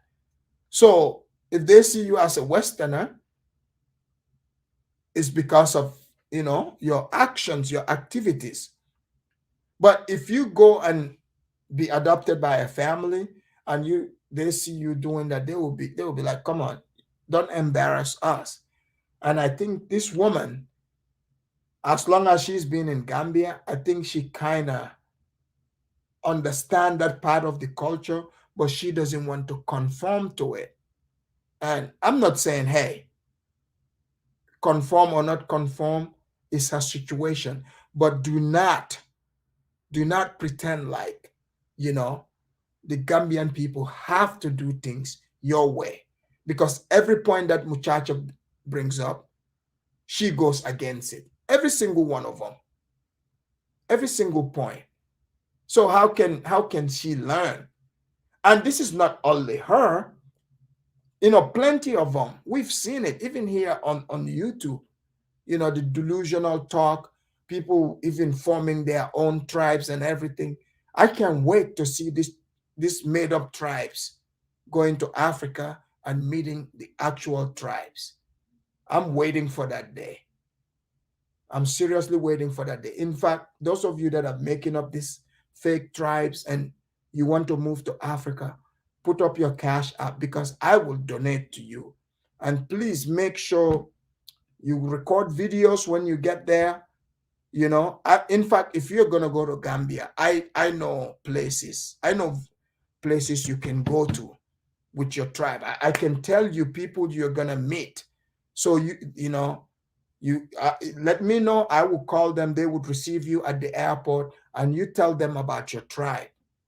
Okay, just let me know. I'll arrange that for you. Not only arrangement, I would also donate, you know, to your airfare going over there. But make sure you record these footages so that we can see it, plain and simple. I'll be like, no, no, no, no, no, no. It's wrong, but he talks to you politely. Okay, but when an elder person intentionally knows that, okay, the way he's treating you actually is wrong, he knows that it's wrong, and intentionally do it, obviously you have the right to retaliate. Even me, I do it. I will show you that as an elderly person, this is the way you should be talking, not like that. Okay. You know, though a child here will not tell the truth to the elderly person, okay, but when the elderly person really is doing something that's really wrong and knew it is wrong, obviously sometimes you don't correct them. It doesn't matter in what way. If they talk, sometimes they talk to me rudely and I have to get back to. Oh, let's see. Nico said, Afridamus, do you think some of these three parts might end up being targets by the way they act? No, I don't see that. To be quite honest, I don't see that happening in Gambia because I'll tell you how Gambian people operate. They will not target them with violence whatsoever. That's not the Gambian style. But they would give you the cold shoulder, that's for sure. Like if you come in there acting that way, they would just avoid you, you know. They are not the type who would be violent on you. They would just not deal with you. They would ignore you and don't have anything to do with you. Because I don't know Gambian people to be that way, to go and attack somebody just because they disagree with you or they don't like what you. They would talk about you. They would spread it amongst people, and you get a bad rep, the people would ignore you. They're not gonna deal with you.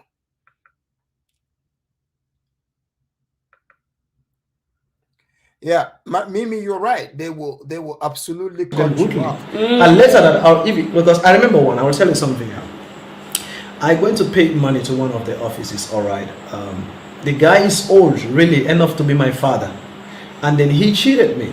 Okay, I knew that he cheated me. And I was like, let me just let it go. I went out with the office paper and I came, but the person who sent me over there noticed that, oh, Chacha, there was a mistake here. And I went back, I told him, sir, he said, yeah. I told him that, anyway, I know you guys, you know what you did already, right? The papers you give me where the writings, you guys cheated me, you know it. He said, I said, I don't want to go into details. So the guy noticed that you cheated me and he wants his money back. He was like, no. I was like, come on, please. It's because you're an elderly person. When you are doing it, I saw it, but because I had respect for you, I was like, oh, let me just let it go. But because he noticed it and I cannot pay the money back, that's why I come back to you. He was like insisting, come on. I get all the way out of the African tradition. I stand straight. I tell him, sure. I told him that you gave me a receipt, two which were true and original, but the second one you write with them on a pen, you are forging it. I saw you doing that. And when you were talking to me, I was looking straight at your eye, you know. So he knew that what I was saying was true. Until later, I really got mad. He was like, no. I say, come on, there's nothing. I am going to your senior officers and I'll report. They say, no, sit down, we discuss. I said, I have no time for discussion. You knew what you. See, Muchacha is a very respectful Gambian. See, this is how Gambians handle things. We don't look for no restraining order and stuff like that. Visionary said, What about Juju Afridamus? Yeah, well, yeah, they have Jujus there, that's for sure. But I don't think they'll put that on her. You know, let's see. Yeah, mostly Gambians, they would, like I said, they'll give you the cold shoulder, but you also don't want to take their kindness for weakness. Like Mimi said, you don't want to push them to that limit. But even like Art Kati, if the things she was saying, a lot of the people hear it, they probably wouldn't do anything to her, but they would give her the cold shoulder and she would feel it. Trust me. They would ignore her. So if you are trying to have a good time, don't belittle the people. Do was wrong. You are an elderly person. You shouldn't have cheated me. And later on, he was like, okay, sorry. Okay. I talked to him so rudely, but I gave him the truth. Later on, he gave me back the money. I was like, later, I went back to him. I tell him, I'm sorry. I shouldn't have talked to you as an African tradition. But what you did is what puts me to speak like that. You knew what you did was wrong, and I came back to tell you politely what you did was wrong. You still didn't accept it. That's why I have to talk to you like that. He was like, yeah, he's sorry, it's okay. But I settled it later, but I had to talk like that to get what I need to get. So sometimes there are exceptions. Yeah. Yeah. Sometimes if they push, it's just common sense. She should have known that. But she had to go involve the police. People, no, seriously though, have you guys noticed what's been going on over in Gambia?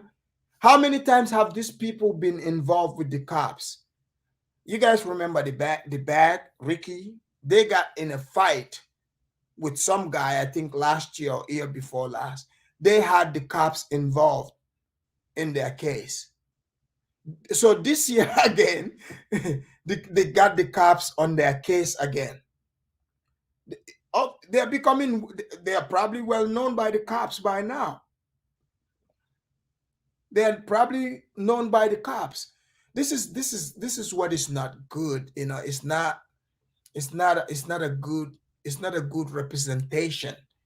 I hope those of you, like people like Johanna sitting here trying to criticize me, you should be taking this as a lesson and let these people know, hey man, you're giving all of us a bad rep. Like simple things like packages, you call the cops. You have issue with your landlord, and I bet you she started it. She called the cops and put restraining order on the man. Everything, they involve the cops. And then it comes on the internet, we talk about it. Now we are the evil people because we are shining light saying, oh, in America, you involve the cops. In England, you involve the cops. You go to Gambia, you involve the cops. Like, what is going on? What, you cannot solve, problems by yourself, adult problems. You don't have to be violent. You can talk things out. You can behave yourself, and use your common sense and get along with people. The people that you don't get along with, you move on and let them move on with their lives. But somehow they gotta involve the cops. And in Gambia, you start a case. That case is so hard to end it because it just keeps going on and on and on and on. Non-stop. Yeah, the cops are not gonna shoot you because they don't carry guns, but they're gonna wrap you up in paperwork. So these people are doing this to each other. And they're doing it to their landlords. Like, what kind of stuff is this? And if this news is flying saying these people like to call cops on people, they might make it hard to even rent to you because this woman is setting a bad precedent. Involving cops with your landlord, that's not going to sit well with Gambians. I know this for a fact. That's why she made a video saying, oh, she was homeless in Gambia. Shocker. I didn't know why she was homeless, but now everything makes sense because you called the cops on your former landlord. Of course you're going to be homeless. If I'm your landlord, the day you call the cops on me, I'm going to find something in fact, now that she's made me smart, if I'm going to rent to somebody in Gambia, I'm going to put in the stipulation that the day you call the cops on me, involve the cops in any talk, you know, you're gonna get evicted right away. Plain and simple. It will be something to be put in the rental agreement. The moment you call the cops, you're getting evicted, plain and simple. Obviously, she lives in a different place because when you call the cops on the landlord, even if you're staying there, that stay is not going to go well. So I'm guessing the landlord told her to leave. And and this landlord, you think he's going to stop there?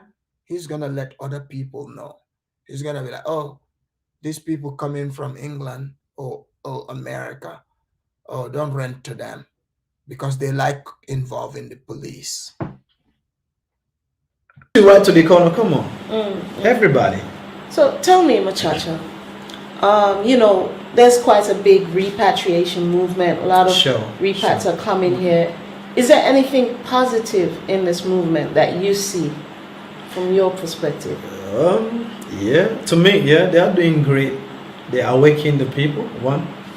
Okay. In what way are they awakening the people? But you know, it's you know one thing about the repats, they always want us to hate the whites. Oh, they. No, St. James, she didn't explain. She just claimed. She said few vague things.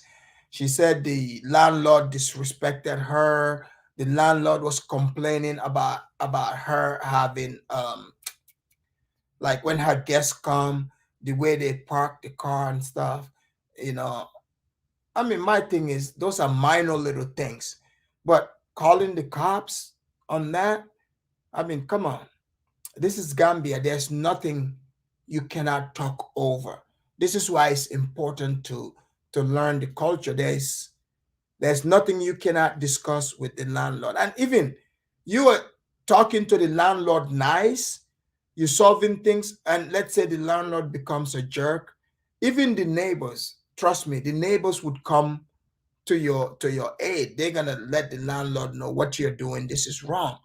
Because it's a community-oriented place. They would let the landlord know, don't do that. But the moment you call the cops, nobody's on your side because you're just being, you know, you're perpetrating the actual stereotype. You're bringing it to reality, where they say, oh, this in the West everything is about the police, and now you go over there, you're doing that. So they're seeing it. They're not going to want to deal with you. They're not going to want to deal with you, and that can make your stay there very difficult. She looks like a difficult person to begin with. And then on top of that, she's doing all this. That's a problem. They're spreading a message of hate? From the way I observe when they talk, they always be like, no, the white man. Okay, we know the white man is bad. Okay, we know what they did was wrong. Generalize. No, muchacha, the white man, not. It's just people. There's good people, there's bad people. Just like there's black people who are bad, there's white people who are bad, you know, vice versa. People are just people. But let's hear what muchacha is gonna say. Yeah. We know, but we knew what had happened at the last. But at the standard we are here, we feel like they have not done the street to us. That's the way we feel. It was our forefathers they did it to. And these are their fourth generation, these their children. And we also, they are the children of those that maltreated our forefathers, and we are the children of those who were mistreated. It was never done straight to us. It hurts, and the way we feel, I'm telling you, why we feel like to us is a whole new generation. We are taking them as human beings. I don't understand, because the problem is that we. I hope you guys are listening to what Muchacha is saying. He said, yeah, we understand history wasn't too kind to Africans, pretty much the last, few hundred years. But let's talk about today. Hey, none of that has ever happened to me. What they are saying, that didn't happen to me. And he's making common sense. Yes, we know, like saying slavery and all that. We are not saying that that's a good thing. You guys hear muchacho? That's my sentiment too. That's my sentiment. Do you think, I'm going to be like, oh yeah, what happened to those Africans, before me, people prior, I'm gonna be like, oh yeah, that's a good thing, that should have happened. No, nobody's saying that. But we have the common sense to understand that, like, things are no longer that way. So you learn from your past. So when we see what happened in the past, that's just a lesson to learn from so that it doesn't happen again. But you cannot, take that like literally, like this happened to you yourself as a person, and be angry. Because guess what? When you operate in anger, it's easy to control you, believe it or not. The people you are angry at, it's easy for them to control you because it blinds you, You're not going to see what the reality is. So it's better to just know, hey, yes, I get it. This is what happened. But how can we as a people, you know, prevent that, take the blessings in that you have today? Because, you have only one life. Life is too short. So if you want to dwell on a situation that no longer exists, you're wasting your life, because you're no longer living in the present. You're not living your present life. You are living in the past. And for me, the past doesn't exist now. Like right this the past doesn't exist. The future doesn't exist, because the past is no longer here. The future is not here yet, and none of us are promised tomorrow. We don't know. So this is why you have to live your life to the best of your abilities. You find peace. You find peace. But what Muchacha is telling her is absolutely true. Yes, this stuff happened, but they didn't happen to us. Not to us directly.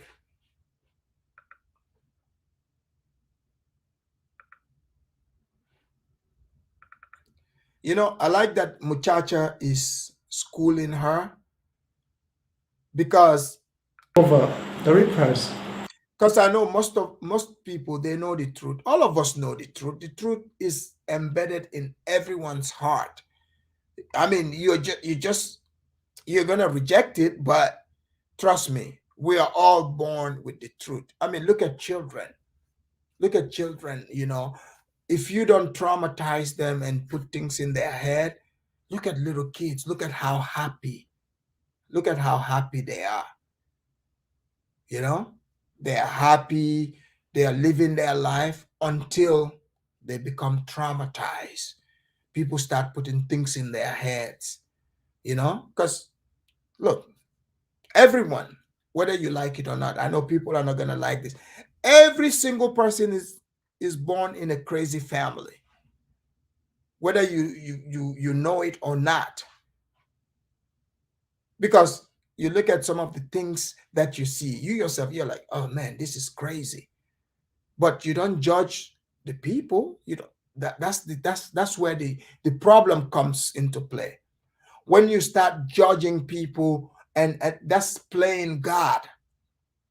You're playing God. When you start judging people, you start hating them. Like people even judge your own parents. That's where the problem is, the sin. But if you look at it like, they can't help it. They can't help it, and you forgive them for it, you would find peace. Because even you yourself, take yourself for an example. How many things do you do or have you done that you didn't want to do it? Like, you literally, it feels like you have no control over it. And it's true. You have no control. Because if you think you have control over your own life, then why would you not do so much better than you're doing, or instead of just wishing it? That's because none of us have power over our own life. None of us. So that's why you cannot pass those judgments. The judgment, that's the sin. That's where the anger comes into play. So I hope people are learning from what Muchacha and myself are saying here, because that's what the truth is, plain and simple. I'm more still pressurized of the past. Trust me. Yeah, I know they feel bad about how they are being maltreated over there, but the difference between us and them, we no more consider the past. So when you come and be like, oh, we were taken, we were abused, they beat us, they put us on the, we're like, okay, but we're not feeling the pain. I don't know if you understand. So it's a different feelings. The more you talk, the more you get aggressive, because. But it's interesting you say that, but when we look at it, you are feeling the pains, because where you see lack in finances and lack of progress, those are part of the pains. For sure it is, yeah. For sure. That's true. Yeah, ladies and gentlemen, that was the end of that video. I'm glad that, most of you stuck around till the end. I'm happy to be here with you guys. But that was what the program was about. And we have plenty more videos to analyze, because another person sent me a video from the Pan-Africanist, parliament in South Africa. We will talk about that here too, because I want to show you how the Pan-Africanists are acting. So, ladies and gentlemen, this brings us to the end of the Afridamus show today. Thank you for watching, and I hope to see you guys on the next one. Make sure you share this video. Tell your friends, your friend's friend, your enemies, whoever. Share it with them. I appreciate all of you for sticking around, even the trolls, because one of these days the trolls themselves, they are gonna accept the truth. They're gonna see that the truth is the only way forward, because what they say is the truth shall set you free, and that is no lie, that is reality. And I hope we all live by that standard. Don't go to Africa and pretend to be an African. If you say you are there to learn, truly, just mean it. Don't go there acting like a Jezebel or an agent of Satan. That's not going to work. Thank you, and have a wonderful night.